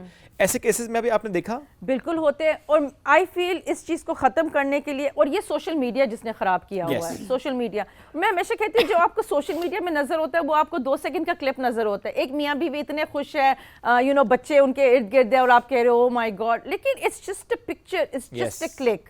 तो please do not go on that. आपने ये बात की, मुझे लगता है अग्रीमेंट होना चाहिए शादी से पहले कि लड़का लिख दे लड़की को, अच्छा ये आपकी पॉकेट मनी होगा, हम ट्रिप पे जाएंगे तो साल में 1 दफ़ा जाएंगे, महीने में, वट एवर जो है, ताकि बाद में मिसअंडरस्टैंडिंग नहीं हो। अगर आपने एक बहुत वेल ऑफ फैमिली में की और लड़की भी बहुत वेल ऑफ है, बेहतर है ये चीजें पहले क्लियर हो जाए। मुझे नहीं लगता कि हम ये लिख सकते हैं वाई, बिकॉज देखें आपके हालात हर वक्त एक जैसे नहीं होते। फाइनेंशियली कभी बहुत अच्छे हो जाएंगे, हो सकता है कभी डाउन आ जाए। तो आई थिंक लिखना, बिकॉज ये देखें इंपॉर्टेंट बात है, बिकॉज अक्सर हम देखते हैं कि लिख देते हैं पॉकेट मनी। अब अगर हालात खराब हो गए, बिजनेस बैठ गया, आपका जॉब चली गई है, आप नहीं दे पाएंगे, क्या करेंगे फिर? देखिए वही वाली बात है, तो इतनी अंडरस्टैंडिंग, इतना रिस्पेक्ट तो होना चाहिए ना। Respect and love, that is something जो कि सबसे ज्यादा कितनी सिंपल सी, हमेशा कितनी सिंपल बात है कि I love you, you love me, we are one happy family. लेकिन कितना मुश्किल, दुनिया का सबसे मुश्किल काम। इज्जत दो, इज्जत लो, व्हाट्स सो बिग इन, क्या बात है। लेकिन वाकई लड़कियों को भी इस चीज़ का ख्याल करना चाहिए कि हर वक्त हालात एक से नहीं रहते। हो सकता है जब लिखवा भी लिया हो तब हालात डिफरेंट हैं। बिल्कुल। उसके बाद तो आप दोनों एक फैमिली है ना, सो आप लड़कियां भी कॉम्प्रोमाइज करती हैं और करती भी हैं। और जहाँ वाकई जब बात है, जहाँ प्यार होता है ना, जहाँ इज्जत होती है, वहाँ दोनों तरफ से कॉम्प्रोमाइज होता है। लड़की ज्यादा करती है बिकॉज वो अंडरस्टैंड करती है अपने हस्बैंड को, उसके फाइनेंशियल कंडीशंस को। और हमने बहुत सी लड़कियों को देखा है, उन्होंने बहुत अच्छा अपने आप को एडजस्ट किया है। पहले जिंदगी और थी, उन्होंने बिल्कुल हस्बैंड की उस लाइफस्टाइल को समझते हुए, अर्निंग को समझते अपने आप को एडजस्ट किया उन्होंने, नो डाउट। अब आते हैं सभी दूसरे मौजू की तरफ, जो कि ज़रा आज का हमारा मेन टॉपिक है, जो कि आपने ज़रा उस पर बहुत ज़्यादा काउंसलिंग भी फराहम की है। अच्छा, कि आपने किस किस फॉर्म में अब्यूज सबसे ज़्यादा देखा है शादियों में आपके एक्सपीरियंस में? आई थिंक जो सबसे वर्स्ट अब्यूज है, that's the silent treatment husbands give, कि पता ही नहीं है हुआ क्या है, तो लड़की सिर्फ ये पूछती है मुझे बताओ कि हुआ क्या है, क्यों चुप हो। लेकिन क्योंकि वो साइलेंट ट्रीटमेंट है, and I think silent treatment इसलिए डेंजरस है कि अगर लड़की will give up on you know not asking और नॉट टॉकिंग और नॉट पेस्टरिंग, तो उसमें ये होगा कि वो कम्युनिकेशन गैप इतना आ जाएगा कि वो फिर एक खतरनाक साइड, और कभी कभी फिर वो एक आदत बन जाएगी। और जब आदत बन जाएगी, फिर घर का माहौल, फिर जीरो अटैचमेंट, जीरो रिलेशनशिप, फिर सिर्फ आप साथ रह रहे हैं। हाँ, सिर्फ आप। Then of course there is mental torture, there is physical abuse, emotional abuse, financial, मतलब कौन कौन सा अब्यूज नहीं है। एंड इट्स सो सैड, क्योंकि मैं आपको एक हैरानकुन बात बताऊँ, मेजॉरिटी जो अब्यूज सहती है ना, they are very well off, very educated, और ऐसी ऐसी फैमिलीज है कि आप, मुझे अभी तक याद है, मुझसे कोई खातून मिलना है, she was a very well known doctor of Islamabad, तो वो इधर उधर बात हुई, तो उन्होंने अचानक अपनी कहानी जब बताई तो आई वॉज शॉक्ड। मतलब she had gone under so much abuse कि मैंने कहा लेकिन आप क्यों इनके साथ हैं? शी गोज़ बच्चों की खातिर, यू नो। और बड़ा आसान होता है लोगों को कहना छोड़ दो, आसान काम नहीं है, बहुत मुश्किल। एक पूरा खानदान है, सोसाइटी है, अगर आप जॉब कर रहे हो, लोगों के सवाल क्यों क्या, सो इट्स नॉट ईजी। तो ये जो हम कहते हैं ना कि ये वो लोग हैं जो यू नो ज़्यादा पढ़े लिखे नहीं, ये गलत बात है। वो लोग मार ज़रूर खाते हैं, सब कुछ करते हैं, लेकिन इक्वली हमारा जो पढ़ा लिखा तबका है वो भी अब्यूज़ चुप करके वो सहते हैं, and they always go with a smile to their work in their families, कि किसी को पता ना चले। और अगेन हम यही बात करते हैं कि जब भी अब्यूज़ की बात आती है, वहाँ पर शादी को ख़त्म करना एक बेहतर तरीका होता है अगर चीज़ें बेहतरी की तरफ नहीं जा रही। एक सफ़र करने से बेहतर है कि आपकी जान चली जाए या आपके बच्चे वही माहौल। अल्लाह ने भी बेशक नापसंदीदा अमल उसको करार दिया है, लेकिन वो जायज़ अमल है, और वो किसी वजह से कुछ शराइत के साथ ऑब्वियसली वो जायज़ अमल है जो कि आप ऑप्ट कर सकते हैं। और मैं लड़कियों को हमेशा ये बात कहती हूँ कि देखें, मुश्किल तो दोनों चीज़ें हैं, लोगों का बातें करना भी और आपका अब्यूजिव रिलेशनशिप में रहना भी। आपने अपना हार्ट चूज करना है हाँ। कि आपको कौन सी सख्ती बर्दाश्त करनी है। क्या वो लॉन्ग टर्म सारी जिंदगी सख्ती बर्दाश्त करनी है, 4 दिन जो लोग बात करके चुप हो जाएंगे, अपनी जिंदगी में मसरूफ हो जाएंगे, आपको वो सख्ती बर्दाश्त करनी है। और इसमें ये बात भी है ना कि अगर आप ये सोचें कि अल्लाह को नापसंदीदा अमल है, तो वो जो आप मार खा रही हैं वो भी अल्लाह को पसंद तो नहीं है। इन्हीं वजूहात की बेस पर ही तो उसको जायज़ Yes. अमल करार दिया गया है ना। तो हम ये ऐसी बात नहीं है कि हम कोई तलाक को प्रमोट कर रहे हैं या कतन बैठ के नहीं। ऐसी कोई बात करें, हम कतन ऐसा नहीं कर रहे। हम यही कह रहे हैं कि रिश्ते जिस हद तक आपकी लिमिट है, आपकी बर्दाश्त है, आप बर्दाश्त करें, लेकिन जहाँ पे आपको लगता है कि नहीं हो सकता, आपकी जान पे बात है, आपकी इज्जत पे बात है, बिल्कुल। आपकी सेल्फ रिस्पेक्ट की बात है, सबसे बड़ी बात कि आपको इज्जत नहीं मिल रही है एक रिलेशनशिप में, तो आपके बेहतर पास आप opt ऑप्शंस out हैं। क्योंकि ज़िंदगी तो एक बार ही मिली है। बिल्कुल ऐसा ही है। अच्छा, अभी एक ड्रामा लगता है कफील ड्रामा हाँ एक जी। है, और आप भी फॉलो हाँ, कर मैंने रही हैं अभी तो स्टार्ट किया। हाँ, सारी एपिसोड ऐसे कितने केसेस होते हैं? पहले जी बहुत ज़्यादा। फलानी दोस्त है, उसके फलाने जानने वाले हैं, अक्सर होता है हम कोई छानबीन नहीं करते लड़के की, क्यों? क्योंकि वो जो बचपन का साथ है and all जानते हैं, that, और ये जो बाहर बाजियां बैठी होती हैं, उनके होता है हमारे भाई यहाँ पे पाकिस्तान में सेटल हो जाएं और झूठ मूठ बोल के सारी चीजें होती हैं। एंड देन उसके बाद जो फाइनेंशियल अब्यूज, जो आप शुरू में स्टेप नहीं लगते, वो लॉन्ग टर्म किस तरह से आपकी जिंदगी बर्बाद कर देता है। ऐसे ऐसे कितने बहुत, ये बहुत कॉमन चीज़ है, स्पेशली बाहर वाले रिश्ते के वो दिखाते हैं कुछ, उधर जाके लड़कियों को बिल्कुल, और ये तो इतनी कॉमन चीज़ है, और ऐसे केसेस बहुत ज़्यादा मेरे सामने आए हैं, नॉट थ्रू माई ग्रुप, ये वैसे ही बिकॉज मैं काउंसलिंग करती हूँ, तो यू नो, और मैं हमेशा एक बात कहती हूँ, आप लोगों ने इन्वेस्टिगेट नहीं किया, लेकिन आप वाली बात नहीं, वो मेरी फलां फुप्पी की वो बहुत जान बचपन के दोस्त थे, हमें तो क्या उन्होंने- पड़ी है पता हाँ। करवाने की। ये तो you know this is really sad कि अगर आपने बाहर देना है, आप प्लीज प्रॉपर्ली इन्वेस्टिगेट करें, यू नो, बजाय जो फिर सारी जिंदगी आपकी बेटी सफर करे, रोए। बाहर इतनी भी वो नहीं, यू नो, फैंटेसी जो लोग समझते हैं उस तरह भी नहीं है, यू नो। आपने जब बेटी देना, आप प्रॉपर इन्वेस्टिगेट, हाँ लड़के ऑफ कोर्स अच्छे भी बाहर है तो जरूर करें, लेकिन विद प्रॉपर इन्वेस्टिगेशन, ऐसे ही नहीं। अच्छा, जो काउंसलिंग की बात हम कर रहे हैं, जो रीच आउट करती हैं आपको, किस तरह के केसेस, क्या बात करती हैं, how do you counsel them? क्या आप उन्हें बर्दाश्त करने का कहती हैं, या आपने भी उनको एक रखा हुआ कि अच्छा ये भी एक बिल्कुल रेड फ्लैग है, और अगर ये मामला यहाँ तक पहुँच गया है तो यू नो अब ज़रा सोचो, बर्दाश्त मज़ीद नहीं कर सकते? मेरे पास एक केस आया था जहाँ पे एक लड़की ने मुझे रात के 2 बजे मैसेज किया था कि my husband has kicked me out with 2 of my kids, रात के 2 बजे, तो मैम हेल्प मी। तो मैंने फिर क्या किया, क्योंकि I have a lot of followers, मेरे स्टूडेंट्स मेरी बहुत रिस्पेक्ट करते हैं, तो मैंने इसी वक्त पोस्ट डाला फेसबुक पे। फिर वन स्टूडेंट रीच्ड आउट कि मेरा इधर एक है फ्लैट है, आप बिल्कुल बेफिक्र हो जाए मैम, वो उधर चली जाए। तो यू नो, इस तरह के भी केसेस होते हैं जहाँ पे रात के 2 बजे एक पढ़ी लिखी लड़की, study from one of the best universities of Islamabad, उनके हस्बैंड्स उनको किक करते विद अ स्ट्रॉन्ग बैकग्राउंड, लड़की का स्ट्रॉन्ग बैकग्राउंड है, लेकिन मुझे समझ नहीं आती इन लड़कों के दिमाग में क्या जा रहा होता है। आपके 2 बच्चे हैं, सर्दी है, तो ऐसी चीज़ें मैं क्या काउंसिल करती हूँ, to be honest, divorce is the last option I always say, specially अगर बच्चे हैं, और अगर मुझे लगता है कि बात इतनी बड़ी नहीं है। एक बात मैं ज़रूर कहना चाहूँगी, जब शौहर गुस्से में होता है, बीवी जवाब ना दे, that is the worst thing, क्योंकि वो फिर इतना एस्केलेट हो जाता है, यू नेवर नो वो चीज़ किस तरफ जाए। अगर शौहर आपको गाली गलौज, जो कि बिल्कुल एक्सेप्टेबल नहीं है, फिर भी मैं कहती हूँ उस कमरे से आप बस चली जाए, लेट हिम काम डाउन, फिर बाद में आप आके जो आपके दिल में आप ज़रूर के यू नो, शौहर थका हुआ ऑफिस से आ रहा है, अपनी कंप्लेंट्स उस वक्त मत स्टार्ट कर दो, दैट्स द वर्स्ट थिंग। थोड़ा सा दोनों साइड ने समझने की ज़रूरत है, लेकिन हाँ, अगर आपके हस्बैंड आपको फिजिकली अब्यूज़ करते हैं, it is time to involve the elders and you know maybe step out. रिश्तों में इनसिक्योरिटी ये कब आती है? ये भी हम बहुत ज़्यादा मैं एक ग्रुप है फेसबुक पे, मैं उसको फॉलो करती हूँ, उसमें इनसिक्योरिटी के इतने केसेस, चीटिंग के बहुत केसेस होते हैं, एक इनसिक्योरिटी के बहुत केसेस होते हैं, वो मर्द की तरफ से भी और खातून की तरफ से भी होते हैं। बाज़ों का सिर्फ शक भी नहीं होता, बाज़ों का ख़वातीन को ये मसला भी हो रहा होता है कि जो उनका हस्बैंड है वो फलानी लड़की के साथ, उसको ही पता है कि कुछ नहीं है बीच में, बट समहाउ आप इनसिक्योर हो रहे होते हैं, you not comfortable with that. ऐसे भी बहुत सारे केसेस, तलखलामियाँ बढ़ जाती हैं, फिर डिसएग्रीमेंट स्टार्ट हो जाते हैं, एंड देन मामलात बहुत ख़राब होते हैं। लेकिन इनसिक्योरिटी तब अराइज होती है जब ट्रस्ट नहीं है। मेरा हस्बैंड मुझे कि मैं एक लड़की के साथ जा रहा हूँ जो कि कभी शायद चल जाए, कभी वो निकलते नहीं है घर से, I would never for a second doubt his intention, because I know my husband. Insecurity तब आती है जब आपके दिमाग में जब आप ट्रस्ट नहीं back of the करते। mind आपकी लेकिन कोई लेकिन एक बात याद रखिएगा, हो सकता है हस्बैंड जो है 100% इनोसेंट हो, लेकिन वो शायद लड़की इतनी, शायद लड़का इतना खूबसूरत है, हस्बैंड सो डैशिंग, शायद लड़की को लगता हो मैं आई एम नॉट इतनी, मैं उससे नहीं मैच करी, या उस बेचारी को बार बार कहा जाए यार तुम्हारा शोहर तो इतना स्मार्ट है यार, तुम कैसे मिल गई।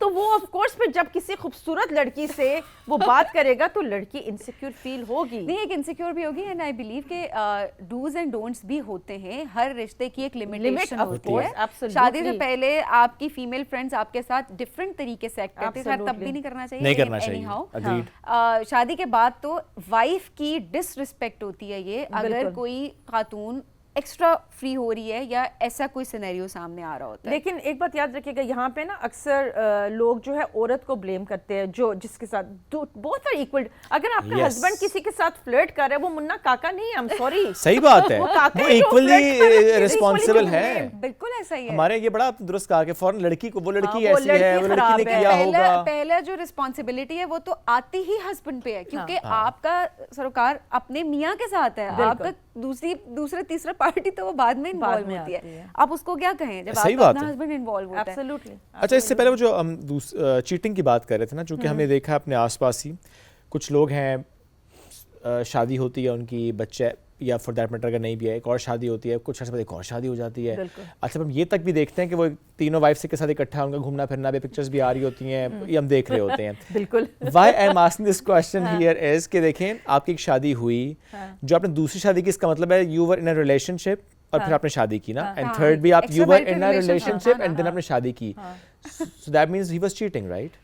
I have so many females reaching out to me to get their husbands married again. हैं? And these are not just women, these are highly educated doctors। मैं कहूँगी क्योंकि I have a lot of, मेरा doctors के साथ ही बहुत doctors who reach out to me, और मुझे अभी तक याद है एक doctor and her husband, both doctors, the woman was absolutely gorgeous। इतनी, तो उसने जब मुझे कहा कि मैंने काम नया स्टार्ट किया, तो मुझे लगा वो थोड़ी सी शायद इसको इश्यू है। मैंने कहा आप are you okay? She goes हाँ।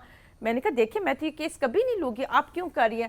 Then she told me, she goes मेरा एक स्पेशल बच्चा है, मेरे 4 बच्चे हैं, मेरा एक स्पेशल बच्चा है, तो मैं सारा टाइम उसको दे, तो बजाय कि कल को मुझे पता चले कि मेरा हस्बैंड गलत काम कर रहा है, मैं खुद इसका करना चाहती हूँ। लेकिन I never took up that case. लेकिन और ये नहीं, so many people honestly have reached out to me. और एक खातून मियाँ, I mean I have known them for a long time, इतना खूबसूरत कपल, तो मैंने उसको कहा, मैंने कहा तुम बहुत गलत करी, तुम अभी बड़ी जज्बाती हो ना। कहती नहीं, I want to focus on my kids, she has 3 beautiful kids. मैंने कहा ये जो करियर है ना, ये 10 साल बाद तुम रो रही होगी कि मेरा मियाँ, नहीं विकार आपको नहीं पता। नहीं, मैंने कहा नहीं मुझे पता है, I have seen this happening, जहाँ पे बड़ी खुशी से आप करते हैं एंड देन पहली रात ही यू आर क्राइंग। यार it's such a difficult thing, कहना बड़ा आसान है, लेकिन इट्स नॉट। तो ये भी होता है। अच्छा, लेकिन इसमें ना हम कुछ खवातीन को देखते हैं जो कि इस चीज़ को नॉर्मलाइज कर रही हैं। हाँ, स्पेशली मैंने वो खवातीन देखी हैं जो कहती हैं कि उनके रिलेशनशिप से बेहतर है मैं कहीं शादी करा दूं। पता है कि चीटिंग कर रहा है, बजाय इसके कि उस पर कन्फ्रंट करें या चीज़ें ठीक करने की कोशिश करें, वो कहती हैं नहीं शादी करा देते हैं ताकि एटलीस्ट रिलेशनशिप्स में ना जा रहा हो। वो हलाल की तरफ जाएगा, हराम की तरफ ये नहीं जो जाएगा। ये जुमला बड़ा है। ये मैं कहने लगी थी, ये देखिए ये बहुत अच्छी बात है कि अगर देखिए जो भी इस्लाम में इजाजत है, लेकिन उसके साथ सर्टेन रूल्स कंडीशंस है ना। हाँ, वो हमें नहीं समझ आती ना। यू गिव जस्टिस, आपकी वाइफ इजाज़त दे रही है, खैर इस्लाम में ये नहीं है, आई थिंक वाइफ की परमिशन नहीं है ये पाकिस्तान में लॉ में, लेकिन हाँ इस्लाम में ये ज़रूर है कि you have to give equal justice. वो कितने आदमी देते हैं? I think hardly. अच्छा, वो भी हमने ज़ाहिर है रिलीजन को अपने हिसाब से इंटरप्रेट किया हुआ है ना, उसमें तो बहुत क्लैरिटी के साथ है कि आपने इंसाफ करना है और तुम नहीं इंसाफ नहीं कर सकोगे, चीज़ें बहुत क्लियर हैं किन कंडीशंस में करनी है। ठीक है, I am not an Islamic scholar, मैं सिर्फ एक पर्सपेक्टिव जो मेरी इंटरप्रिटेशन, जो मेरी अंडरस्टैंडिंग है, मैं वो सिर्फ शेयर कर रहा हूँ, उसमें गलती हो सकती है कि अगर कोई बेवा है, अगर कोई ऐसी खातून है जिसके बच्चे हैं, जिसको सहारा चाहिए, वो सारी वो कंडीशंस हैं।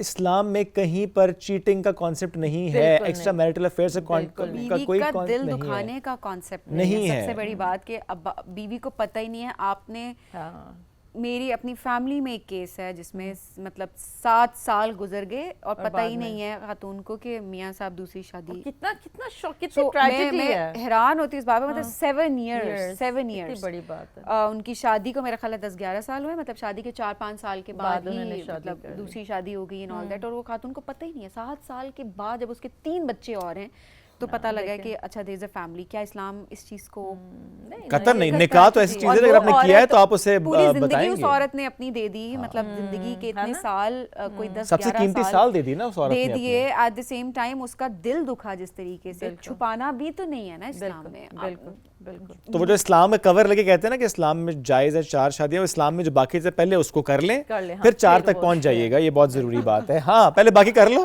फिर 4 पे आ जाना। बस लास्टली एक छोटा सा कमेंट, क्या ऐसा भी आपके सामने केस आया रिश्ता कराते हुए जिसमें मर्द ने बिलखुसूस जो सभी भी बात करें छुपाया हुआ हो कि पहले से शादी या तलाक या कोई ऐसा मामला हुआ हो? नहीं, मेरे ख्याल में ये चीज़ नहीं नहीं। पर्सनल केसेस में तो खैर बिल्कुल नहीं, because I talk to the families, तो वो तो बहुत आई एम वेरी Clarity मिल कॉन्फिडेंट जाती है। दोस्त जो ग्रुप में है। मुझे नहीं ऐसे डिवोर्स केसेस ऑफ कोर्स है, जो डिवोर्स लड़कों ने वो ज़रा लेकिन बताते उन्होंने हैं वो, फिर। हाँ, वो स्टेट किया हुआ है। So, और इसमें भी ये होता है कि जब आप उसमें जो कि प्रोफाइल में लिखते हैं ना कि डाइवोर्स्ड, शादी बहुत कम अरसा चली जो भी, सो उसमें क्या ये ज़रूरी होता है? बिकॉज इसमें मैं ये सवाल इसलिए कर रहा हूँ क्योंकि एक ड्रामा भी चल रहा है, उसमें हमें बड़ा अच्छा लगा सुन के जब एक जो लड़का और लड़की बात करें शादी को लेके, तो उसमें लड़की उससे पूछती है कि इतना अरसा हो गया तुम्हारी शादी क्यों नहीं? उसने कहा नहीं, आई वॉज मैरिड बट वो नहीं चली। वो जैसे बताने लगता है वो कहते हैं नहीं, आई ट्रस्ट यू और मुझे नहीं तुम्हारे माजी में अब झांकना या मुझे माजी में नहीं जाना, लेट्स मूव फॉरवर्ड, हम दोनों एक दूसरे से प्यार करते हैं, लेट्स मूव अहेड। सो क्या ये ज़रूरी चीज़ होती है? मैं बताऊँ ये ज़रूरी है। शायद आप मुझसे 5 साल पहले पूछते, मैं कहती हूँ नहीं प्यार मोहब्बत, लेकिन नहीं, because now I am in this thing.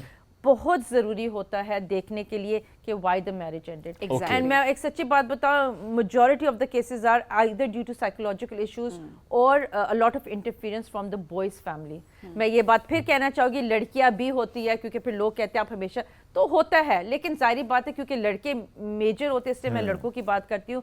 तो psychological issues and interference from the, और दूसरी चीज़ जो पेरेंट्स कहते हैं कि नहीं जहेज़ नहीं चाहिए, और जब वो बेचारी वाकई में जहेज़ नहीं लाती तो वो फिर सारी जिंदगी का एक ताना बन जाता है। और सबसे मेजर चीज़ जो होती है वो अब्यूज़ होता है, या हाँ, वो तो इमोशनल फिर। अब्यूज़ हो सकता है, वो फाइनेंशियल अब्यूज़ हो जाता है। तो मुझे नहीं लगता ये कोई अच्छा आइडिया होता है कि आप कहें नहीं जी it's okay let's move on. हाँ, नहीं, ऐसे नहीं आपने होता। इन्वेस्टिगेट, बिकॉज कोई Yes. नॉर्मल केस नहीं, मैं इसको नॉर्मल केस इसलिए नहीं कहूँगी क्योंकि नहीं है ना, divorce कोई खेल तो नहीं है ना, it means you know, कोई कुछ इतना आप कोई हुआ। इस डिसीजन पे पहुंचा है कि उसने डिवोर्स ली है, तो बिल्कुल कोई सॉलिड रीजन अच्छा, मुझे इसमें सिर्फ ये कि हाँ, if it's an arrange marriage तो फिर ज़रूर पूछना चाहिए, otherwise if it's a love marriage, आप एक दूसरे को बहुत अच्छे से जानते हैं, आपको लगता है आप जानते हैं, and if you don't want to go into the past, it's okay. ये हाँ, मेरा maybe ठीक पर्सपेक्टिव है, ठीक है, है। point अरेंज taken, में आपको ज़रा point पता taken। चलना चाहिए। Thank you very much for joining us today, it's My great pleasure। Having you. नाज़रीन, हम एक ब्रेक की तरफ बढ़ेंगे, ब्रेक से वापस आएंगे, रहिए साथ। ये है राइजिंग पाकिस्तान रमज़ान स्पेशल।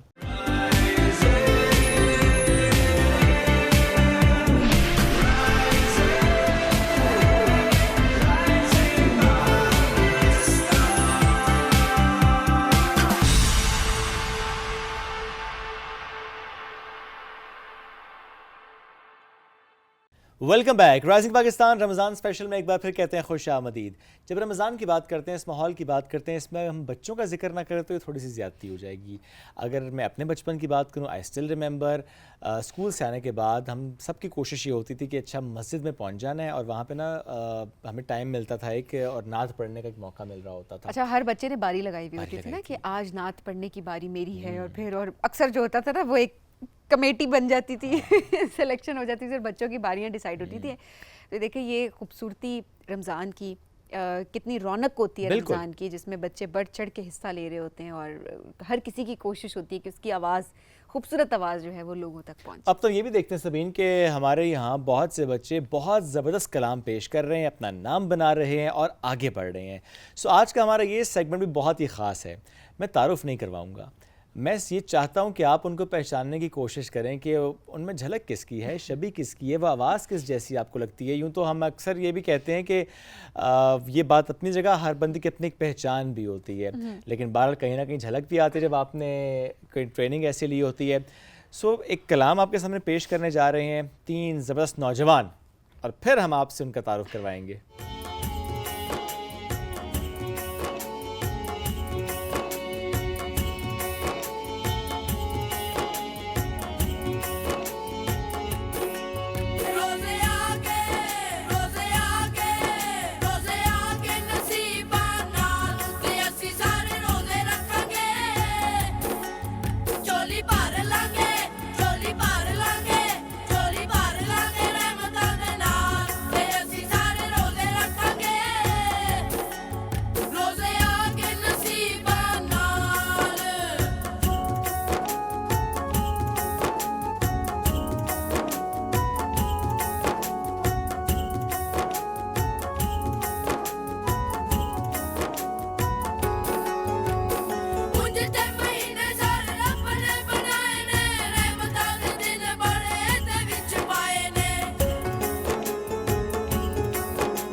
क्या बात है, क्या बात है। और आई एम श्योर कि बहुत सारे लोगों ने पहचान लिया होगा इन तीनों नौजवानों को, चूंकि जाहिर है वो जो एक झलक होती है वालिद साहब की, वो झलक फिर दादा की भी। तो हमें ज्वाइन कर चुके हैं अली लोहार, आलम लोहार और आमिर लोहार, तीनों बेटे आरिफ लोहार साहब के।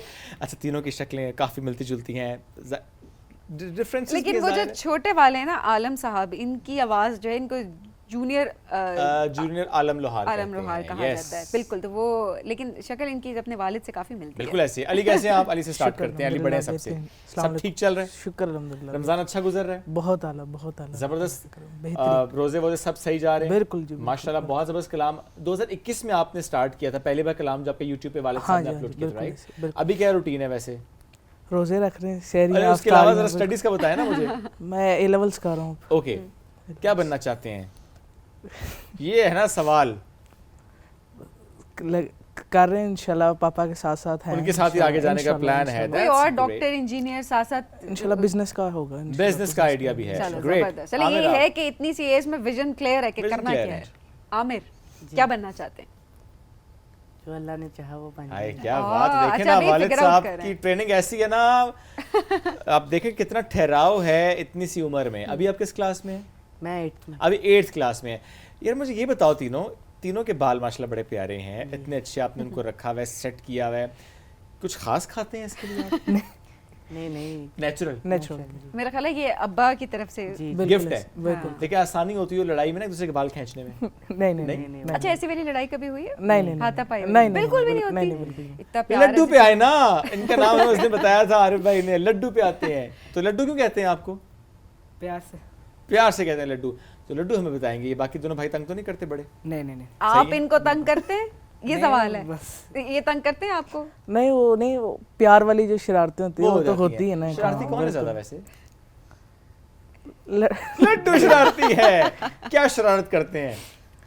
कुछ भी नहीं, एक दफा पापा वॉशरूम गए हुए थे। हाँ। इसने बाहर से बंद कर दिया गेट, वैसे ही फिर खोले ना पापा। शरारत आधा एक घंटा तकरीबन। चीखों की आवाज़ें तो आई होंगी। बिल्कुल। और बात सिर्फ चीखों तक रही थी या कोई ऐसी बातें ऐसी जो बता भी नहीं सकते?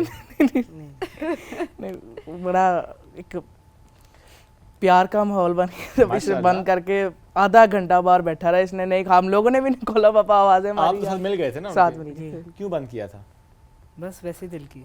नहीं, कोई ऐसी ख्वाहिश होगी ना, या कोई बात मनवानी होगी, मान नहीं रहे होंगे तो बस जिद में बंद कर दिया, ऐसा हुआ था? नहीं, इस तरह नहीं, कि वैसे नॉर्मली गए, दिल किया है कि बंद कर। तो आपने कहा रोज आधा घंटा और अच्छा, सिर्फ होता है कि वालिद से दोस्ती कितनी ज़्यादा है आप तीनों की, ये चीज़ शो करती है। वरना ये वालिद साहब के साथ ये मजाल किसी की वैसे 5 मिनट तक तो समझ आता है, आधा घंटा तो ज्यादा हो आधा घंटा बहुत ज़्यादा हो गया। जब निकले तो कोई मार शार पड़ी, डांट शांट पड़ी? नहीं, हंसते खेलते निकल के पापा भी हंसने लगे थे। उनके पास दूसरी ऑप्शन भी नहीं रही थी बेटा जी। उन्होंने कहा और क्या हो सकता है। वैसे पापा ने किसी बात पर डांटा है कभी? आमिर आप बताएं मुझे। नहीं, डांटा नहीं, समझाते हैं बिठा के। किस बात पे? यही कि ये अच्छा रास्ता है और ये बुरा रास्ता है। अब आप लोगों के ऊपर डिपेंड करता है आप कौन से रास्ते पर जाते हो। अब जाहिर है कुछ सालों से बिल्कुल ऐसा ही है कि आपके वालिद साहब एक डबल रोल अदा कर रहे हैं। जी। वो आपके वालिद भी हैं, आपकी वालिदा की कमी भी आपको महसूस नहीं होने देते, कोशिश करते हैं, लेकिन जाहिर है जो एक ज़िंदगी में खला होता है वो बहरहाल रह जाता है। किस हद तक उन्होंने वालिदा की ड्यूटियां निभाई हैं? बस डांटना कम हो गया, यानी कि समझाना भी कम हो गया है। ओके। प्यार से खाना फिर खुद बैठ के खिलाते हैं ज्यादातर। अभी तक खुद खिला रहे थे? खुद ही खिलाते हैं ज्यादातर। साथ चेक करेंगे गर्म तो नहीं, ठंडी बोतल तो नहीं पी रहे। केयर बहुत ज्यादा होगी, अपने साथ ही रखेंगे। अपने साथ ही रखेंगे। हम हमेशा साथ ही अक्सर होते हैं, हमारी कोशिश होती है हम भी साथ ही हमेशा जाते हैं। I think this is the first programme जहाँ पर आप वालिद साहब के अलावा बैठे हुए हैं। हाँ जी, बिल्कुल ऐसे। वरना कभी ऐसे होने। अच्छा, ये हमेशा इस तरह से एक जैसा ड्रेस ही होता है? बिल्कुल ऐसे इकट्ठे ये रोजाना? बचपन से एक ही ये पापा हमारे खुद ड्रेसिंग करते हैं। ओके। बुला के उनके लिए आसानी है ना बेटा जी, एक जगह गए, एक पसंद के 3 साइज ले लिए। जी है ना? वरना अलग अलग जाके डिजाइन सिलेक्ट करना और फिर फरमाइशें हो तो अलग बात है। हाँ। 3 ले आएंगे अगर डिफरेंट, तो आप कहेंगे मुझे वो पसंद था, साइज पूरा नहीं आएगा। आप कहेंगे मुझे फलाना पसंद था, उन्होंने कहा एक पसंद करूंगा 3 साइज लाऊंगा। 3 भाइयां, तीनों की सेम ही लुक होनी चाहिए। हाँ, लुक सेम होनी चाहिए। अच्छा, हमारी तरफ ये होता था ना कि अगर साइज डिफरेंट है तो अच्छा एक आ गया अब वो जब छोटा होगा तो हम पहन लेंगे, हमारे तरफ तो ये होता था, अब आपके केस में तो ये भी नहीं हो सकता। पापा अपनी शॉपिंग नहीं करते। अच्छा, जहाँ पर जाते हैं हमारे कपड़े देखने लग जाएंगे, अच्छा अपनी नील लेते ही सोना नहीं है। लगेगा, आमिर ने सोना लगेगा, आलम ने सोना लगेगा।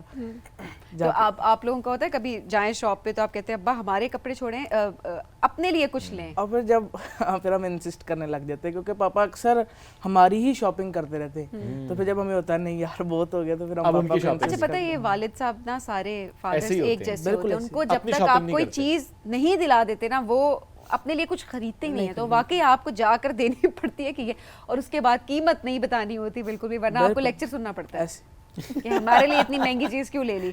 अच्छा, जिद कोई करता है आप तीनों में से? जिद्दी कोई है कि जो बस कह दी बस यही बात होनी चाहिए? लड्डू है? नहीं इस तरह आमिर जिद- है? जिद नहीं, नहीं, नहीं, कोई भी नहीं करता जिद? नहीं।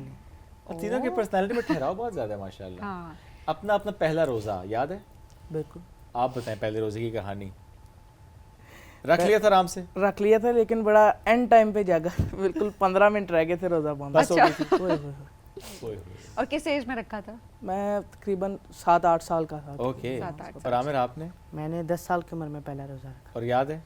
जी। वो तो आपका रीसेंट है फिर, अभी तकरीबन 2 मैं- साल पहले। अभी मैं कितने साल? 16 साल का हूँ। 16 साल है? के? हाँ 8th क्लास में है। 6 साल पुरानी बात है। मैंने तो कैलकुलेशन गलत कर दी है, काफी टाइम हो गया। फिर तो ठीक है, अब तो रवा हो गया रोजों में। मेरा ख्याल है इनको याद होगा।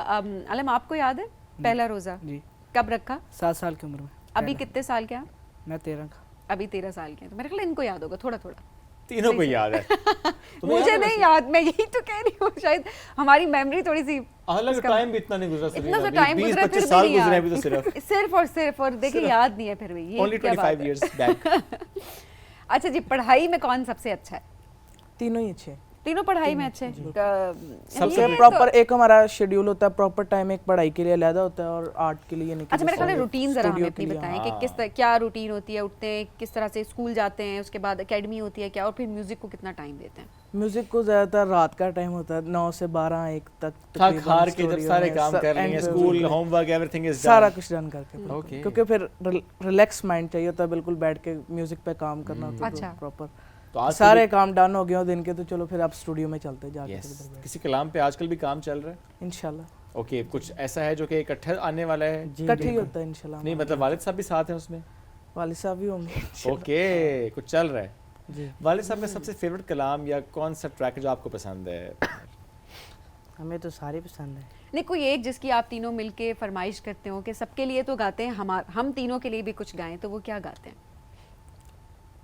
ज्यादातर जुगनी होता है। ओके, वो आपको पसंद है और वो उनको भी शायद पसंद होगा बिल्कुल। ज़्यादा फॉर श्योर, क्योंकि तो हर ट्रैक ने ज़ाहिर है उनको शोहरत दी और कुछ ने तो बहुत फिर ज़्यादा आज नु मौज करावा आई वाज अबाउट टू से दिस।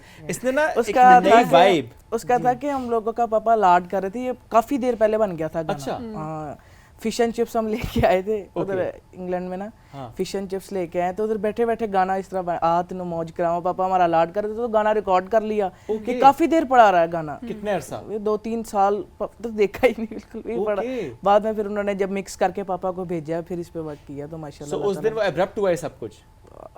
बिल्कुल पता ही नहीं था, किसी और प्रोजेक्ट पे काम कर रहे थे। ओके। क्योंकि ये रैंडम जो गुनगुना देते हैं, कोई Random लिरिक्स गुनगुना। माइंड बिल्कुल में आ वो कह गए। रहे थे फिश चिप्स लेकर आया पर उन्होंने कहा मौज करामा तेनू। आते नु चिप्स को oh wow, that's a story behind this. Exactly.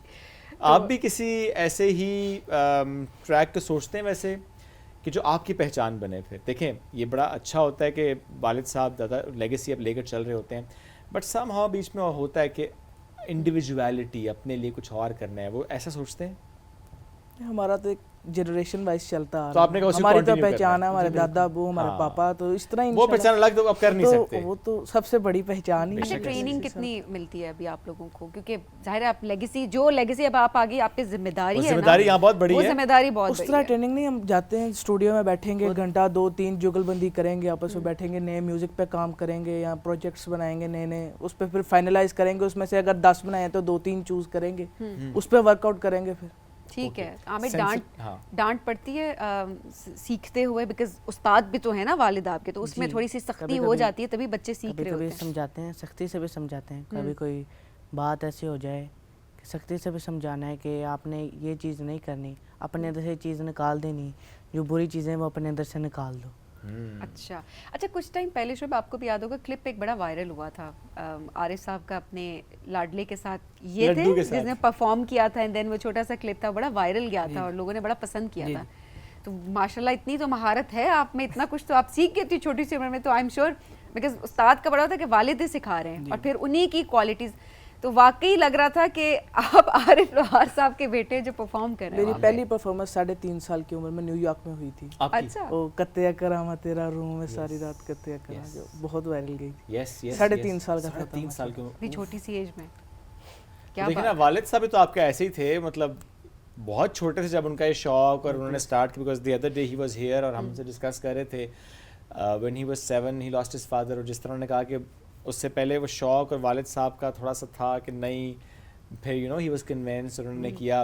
But in your case it's easier because आपके वालिद साहब को आपको मनाना नहीं पड़ा, आप शौक भी फॉर श्योर तीनों में है, वालिद साहब की ख्वाहिश भी शायद ऐसी रही है, ट्रेनिंग भी ऐसी, माहौल भी ऐसा है, चल रहा है फिर निज़ाम। जी अपडेटेड स्टूडियोज हैं माशाल्लाह, सारा उसमें प्रॉपर माशाल्लाह इजी हो गया, ज़्यादा से ज़्यादा इक्विपमेंट, जदीद से जदीद इक्विपमेंट पड़ा होता है तो यस, अब तो इजी काम है। बहुत इजी हो गया। एआई ने वैसे कुछ म्यूज़िक को, व्हाट डू यू थिंक, क्योंकि ज़रा आज की जनरेशन बड़ा इस पे काम भी करती है, सोचती भी है, अब अक्सर हम देखते हैं लोग कहते हैं अब तो एआई से म्यूज़िक जनरेट कर अब लेंगे। तो एआई में आप ये है कि आप जो रफ है वो आप तैयार कर सकते हो, लिरिक्स लिखो तो आप अपनी वॉइस इनपुट जब Yes. देते हो तो वो गाना बन के आ जाएगा, रिहर्सल्स के लिए, याद करने के लिए, लिरिक्स को याद करने के लिए, वो आप ही की आवाज़ में आप लिरिक्स लिखते हैं। तो वो कुछ ऐप्स हैं इस तरह की, वेबसाइट्स आप यूज़ करते हैं वो कभी कभार रिहर्सल्स के Rehearsal लिए के लिए। ना, लिरिक्स ठीक है, याद additional करने चीज़ के है लिए, ना। वोकल्स के लिए, तो फिर प्रॉपर बंदा वोकल तो करता ही है, लेकिन उसको बेहतर करने के लिए चलो एक बंदा सुन लेता है एआई उसको। म्यूज़िक में सपोर्ट कर रही है, AI आपने भी यूज़ किया इसको? जी किया है, सबसे छोटा करता है, अच्छा ज़्यादा ये स्टूडियो तो यही हैंडल करता है मेरा। ओके, अच्छा सबसे छोटे मियाँ सबसे बड़े हो गए हैं। प्रॉपर फनकार है ये तो। अच्छा वैसे अब्बा तो आपके हैं फेवरेट ना, लेगेसी है, आपके अपने फेवरेट सिंगर कौन है जिनके साथ आप गाना चाहते हैं फ्यूचर में, बारी बारी अगर बताएं। पापा और दादा, पापा के साथ। इसके अलावा मतलब वो तो जाहिर है उनके हम साथ तो तीनों आप भाई। गाते भी हैं वो आपस में एक साथ आपस तीनों में भाई, हाँ। कोई फेवरेट सिंगर नहीं है? मैं लड्डू के साथ गाना चाहता हूँ, लड्डू मेरे साथ, मैं आमिर के साथ, आमिर मेरे साथ, इस तरह आपस में। हम सब एक दूसरे के फेवरेट हैं। लेकिन आजकल इतने अच्छे और सिंगर्स भी हैं, तो कोई नहीं होता कि एक कोई सिंगर बड़ा आपका फेवरेट हो जाता है। हम आ गई 3 है, आप देख ले। वाह भाई वाह, Space ही नहीं किसी और की। वो कहते हैं हम आपस में ही खुश हैं, हमें नहीं कोई अब शौक। देखिए स्पेस माशाल्लाह, अच्छा, सब तो वैसे ही बहुत अच्छे हैं, अल्लाह ताला सबको।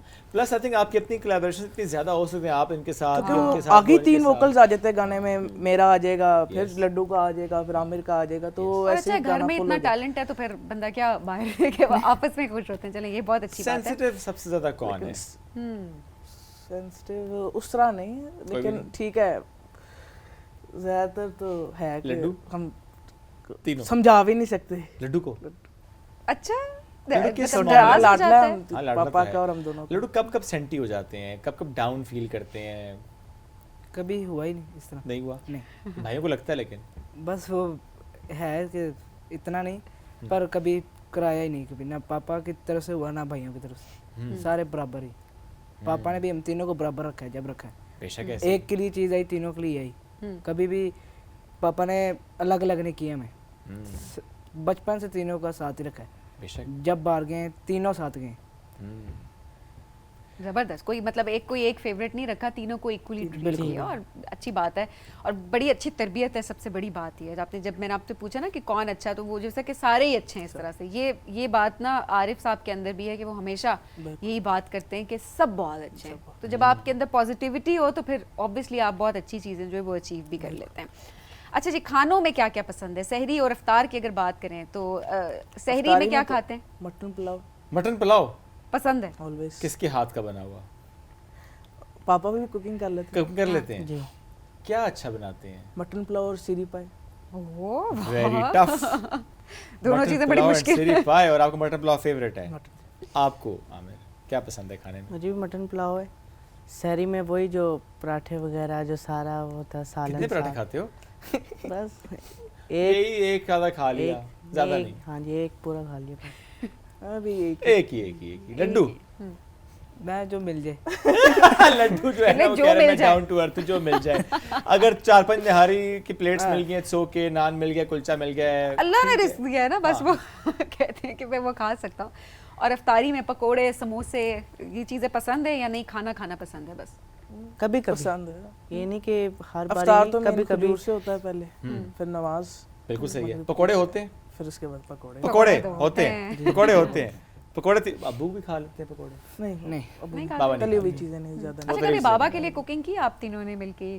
कभी कोशिश की कि कोई एक डिश है वो अब्बा को बना के खिलाएं? ये हिम्मत नहीं हुई? मीठा, कोई डिजर्ट हो गई, कोई ऐसी चीज? अंडे ही उबाल दो कभी। और वाइट एग ज्यादातर ना, बगैर यॉक के, वो भी यॉक के बगैर अंडे बना देते हैं। मैंने की थी क्या बनाया क्या था? बनाया? नूडल्स, वाह, वो पापा के चने बनाए। जो आता है वो तो बना पापा लिया को ना। नूडल्स पसंद है?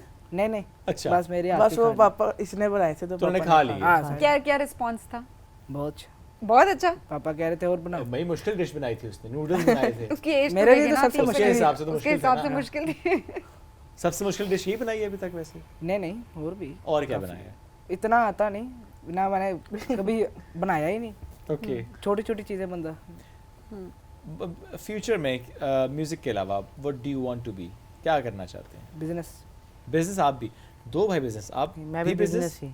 किस तरह का बिजनेस का माइंडसेट है? अभी तो ये बिजनेस चल रहा है, ये तो चल रहा है माशाल्लाह, ये तो ये जिस तरह यूट्यूब पे So, गाने म्यूजिक से वगैरह जुड़ा आने हुआ चाहिए, कोई म्यूजिक भी। से जुड़ा हुआ और ज़रा अब तो आए रोज इतनी ज़्यादा चीज़ें आ रही हैं, जिस तरह एआई का अब चीज़ें आ चुकी हैं, तो लेट्स सी चीज़ें किस तरफ को जाएंगी। तो अभी फोकस्ड हैं कि जो इस वक्त की अवेलेबल रिसोर्सेज में चीज़ें चल रही हैं उनको और बेहतर करना है और फिर ज़रा आगे बढ़ना होता है। तो दैट्स अमेजिंग जी। ये ज़रा बच्चे they very smart, they very confident, और जिस तरीके से उनके एक पर्सनालिटी में ठहराव है, ज़ाहिर है ये सारा तरबियत से आया है। अच्छा, सोशल मीडिया का भी देखें अब दौर है, आपकी एज में अब जो है जिस तरह आप लेगेसी आपके बड़े लेकर चल रहे थे, उस टाइम पे ये प्रेशर नहीं था सोशल मीडिया का। अब ऑब्वियसली जब आप तीनों हैं, कंपटीशन भी बढ़ चुका है, स्क्रूटनी भी ज़्यादा हो जाती है, और हर कोई बस म्यूजिशियन भी है वहाँ पे और एक्सपर्ट है, कमेंट्स भी आते हैं। इस चीज़ को कैसे केटर करते हैं और कैसे सोचा है कि आगे इसको हैंडल करके चलना है ग्रेसफुली, ताकि एक अच्छा इंप्रेशन थ्रू आउट क्रिएट रहे? बिकॉज ये आपकी जनरेशन के लिए एक बहुत बड़ा चैलेंज है। पहली तो बात है, हम अपने गानों की लिरिक्स पे देखते हैं, वो पापा ही डिसाइड करते हैं, ज़्यादातर गाने ही पापा लिखते हैं हमारे, कि जो बेहतरीन से बेहतरीन मैसेज जा सके। बिल्कुल सही है कि अपने माँ बाप की इज्जत जितनी बंदा रिस्पेक्ट कर सके, यही मेन हमारा होता है गानों के अंदर ना। लिरिक्स पे ज़्यादातर बेहतरीन काम करते हैं। तो इंशाल्लाह अभी हमने पिछले दिन भी गाना किया था, पाइयां बाजो सज दियां, नई जोड़ियां, हाँ। लोग को जग थोड़ियां। यानी कि कोई ना कोई मैसेज कन्वे करने की कोशिश करते हैं गानों के। चिमटा भी तीनों ने सीखा हुआ? हाँ जी, तीनों ने। सबसे अच्छा कौन बजाता है? तीनों ही बजा लेते हैं। चिमटा तो एक मेन है ना, वो मेन है। कोई एक वैसे ये अब अच्छा तीनों में से ही पूछ रहे हैं ना, तीनों में से बताओ सबसे अच्छा, बिकॉज तीन में से कोई एक तो ज़्यादा बेहतर हो सकता है ना। चलिए किसी एक चीज़ में, जो चिमटा बजाने में कौन बेहतर है? हम चिमटा बिल्कुल तीनों ही अच्छा बजाते हैं। बकाया जो बकाया इंस्ट्रूमेंट्स है ना, वो माशाल्लाह ये बेहतर। लड्डू? ओके। लड्डू को ज़्यादा इंटरेस्ट है म्यूजिक में? बहुत बहुत ज़्यादा। सारा फोकस आप ज़्यादा से टाइम देते हैं उसको? जी हाँ, स्टूडियो आप ही संभाल रहे हैं? कर रहे हैं। यही करता हूँ। कभी कभी ये मशवरा तो नहीं दे देता सीधा ही पापा को, पापा ये इस तरह कर लेते हैं? ये हिम्मत नहीं की ना कभी? ये हिम्मत हमें समझाता है, दोबारा करो, कल ऐसे करो। I like it. अच्छी बात है, रिस्पेक्ट है। देखिए बड़े छोटों की सुनते हैं, छोटे बड़ों की सुनते हैं, तो ये बड़ी अच्छी बात है। तो हमने सोचा कि आप तीनों को एक सरप्राइज दें और आपके वालिद साहब को यहाँ पर हमारे सेट पे बुलाएं। हालांकि तो जादू वादू में नहीं आता, हम सिर्फ तरह ही कर सकते थे। तो चले, हमने रिक्वेस्ट की, उन्होंने हमारी रिक्वेस्ट सुनी, तो वी आर ऑनर्ड। तो लेट्स वेलकम आरिफ लोहार साहब। यस, अस्सलाम वालेकुम सर, थैंक यू। कैसे मिजाज आपके? जबरदस्त, अल्हम्दुलिल्लाह। बहुत शुक्रिया सर, आपने हमारी आपका रिक्वेस्ट सुनी। शुक्रिया, पूछ ले हमने आपके बरखुरदारों को तंग तो नहीं किया? नहीं माशाल्लाह से वो, क्योंकि पहली दफ़ा मेरे अलावा आके तो ये इंटरव्यू दे रहे हैं और मैं बड़ा था सरप्राइज के, मैं कहा यार बात हो रही है, मैं आपको देख रहा था पीछे खड़ा होके, मैंने कहा यार ये क्या हो रहा है ना। मेरे आरफीन अली माशाल्लाह से खूबसूरत और ज़्यादा बड़े बड़े लग रहे होंगे आपको, बड़े माशाल्लाह से, बड़े मैच्योर हो गए माशाल्लाह बच्चे आपके। हाँ जी, जिंदगी मैच्योर कर देती है। सो ये बड़ी अच्छी बात है जो आप आपस में बात शेयर करते हो और कहते हो। मुझे बहुत खुशी हुई कि इस प्रोग्राम के ज़रिए से बच्चों में जो एक वो होता है ना कि कंपटीशन होता है कि ये ना पहनने, ये ना, मैंने शुरू से यही रखा। वो इल्ज़ाम में मुझ पे आ चुका है कि एक से कपड़े ले दिए। अच्छा, मुझे लगा आपने सहूलत रखी। नहीं, मैं सहूलत इसलिए रखी कि इनकी सिलेक्शन में मैं समझता हूँ कि फ़र्क नहीं होना चाहिए। अच्छा। मैं बाप हूँ ना, तो मैंने अगर एक हीरा तराशना है तो मेरे लिए तीनों हीरे। तो आपने कहा इक्वल रखे, हमने भी तीनों से बड़ी पूछने की कोशिश की कि बताएं वालिद का फेवरेट कौन है, तो उन्होंने कहा नहीं, हम तीनों को बराबर बोला ही रखा है। नहीं। नहीं, इसमें कोई शक नहीं, मेरे लिए तो तीनों पहर है मेरे, तो तीनों मेरे आरिफ हैं, अल्लाह ताला इनको सलामत रखे। आमीन, आमीन। तीनों मेरे आलम हैं, तो माशाअल्लाह। इनमें अक्सर नजर अल्लाह आता है। सबको सलामत और अल्लाह रखे। ताला सबकी औलादों को हमेशा कामयाब, कामरान और लंबी ज़िंदगी अता फरमाए। आपके ज़रिए से इतनी अच्छी पॉजिटिविटी के लिए मैं समझता हूँ ये काम ऐसा, मैं लास्ट टाइम भी आया था, आपने बहुत रिस्पेक्ट करी, बहुत मुझे बहुत अच्छा लगा। Thank जब you। मैंने इनको भेजा, मैंने बोला, मैंने कहा यार आप चले जाओ, तो आज मैंने ये बड़े गौर से मुझे देख रहे थे कि ये कैसे, तो फिर गाड़ी के पीछे गाड़ी लगा के मैं आया। अच्छा छोड़ा फिर नहीं मैंने। थोड़ा फिर भी नहीं। एक वालिद का वैसे करते भी यही है ना कि अच्छा, क्योंकि ज़ाहिर है दुनिया में जब बच्चों ने इस तरह आगे बढ़ना होता है तो इसे कहते हैं कंट्रोल्ड इन्वायरमेंट। आपने कंट्रोल्ड इन्वायरमेंट ही रखना होता है, पता नज़र के सामने भी हो, बच्चों को ये भी हो कि नहीं मैं खुद कर रहा हूँ, I am confidently doing that actually. तो that's what you have been doing माशाल्लाह। सर ज़बरदस्त माशाल्लाह, तीनों जिस तरह से आगे जा रहे हैं और तीनों ही जिस तरह से म्यूज़िक को लेकर आगे जाना चाहते हैं, आपकी भी ख्वाहिश तीनों को लेकर फॉर श्योर ज़ाहिर है यही अरे माशाल्लाह से ये बिज़नेस का कहते हैं, क्योंकि इन्होंने बिज़नेस, इनकी सारी फैमिली डॉक्टरों की है, मेरे सारे जितनी फैमिली वो डॉक्टरों की है। ओके, इनमें से डॉक्टर किसी ने नहीं बनना? ये हार्ट के स्पेशलिस्ट हो रहे हैं, हाय। क्योंकि ये अपने म्यूज़िक के ज़रिए से दिलों के तार छेड़ेंगे, दिलों का इलाज। और अच्छा लगेगा। और दूसरी बात ये है कि माशाल्लाह से इनका माइंड ही वो है कि हम लोग को बिजनेस करेंगे, जिससे, क्योंकि मेरे बड़े भाई जो हैं वो इनको यही कहते हैं कि आप कोई ऐसा काम करो जिसमें काफ़ी लोग मुस्तफ़ीद हों, जो मुल्क को फ़ायदा हो। बिल्कुल तो ऐसा होना चाहिए। तो अच्छी बात है। पहले आप अभी माशाल्लाह आप तो अभी तक काम कर रहे हैं कि हमारी सकाफत को पूरी दुनिया तक पहुंचा रहे हैं, हमारी म्यूजिक को, उसी तरीके से वही आप अपने बच्चों को आपने पास ऑन किया। कोशिश कर रहा हूँ इंशाअल्लाह ताला। तो बंदा करे कवलियाँ, सोना रब करे सवलियाँ। तो मेरा ख्याल है अभी टीम कंप्लीट है, तो हम रिक्वेस्ट तो कर सकते हैं कि आपका जो एक फैमिली सॉन्ग है वो हम सबको प्रेजेंट कर सके, आप सब मिल के हमें कुछ सुनाएं। जी बिल्कुल, मैं जुगनी सुनाता हूँ, जो कि एक नए अंदाज में मैं अपने बच्चों के साथ मैंने मिक्स किया। बिल्कुल ठीक है। और इससे पहले कि हम उस तरफ बढ़ें, thank you very much Arif भाई, आपने लिटरली अगेन हमें बहुत इज्जत दी है। बहुत शुक्रिया आप तीनों का आने के लिए। आपसे भी लेंगे इजाज़त, इसको तो हम एंजॉय करेंगे, लेकिन अपना फीडबैक आपने इस शो से मुताल्लिक ज़रूर देना है। ये है हम सब का राइजिंग पाकिस्तान रमज़ान स्पेशल। अब बढ़ते हैं उसमें। बिस्मिल्लाह। आशिक लोग ते कमले रमले दुनिया बड़ी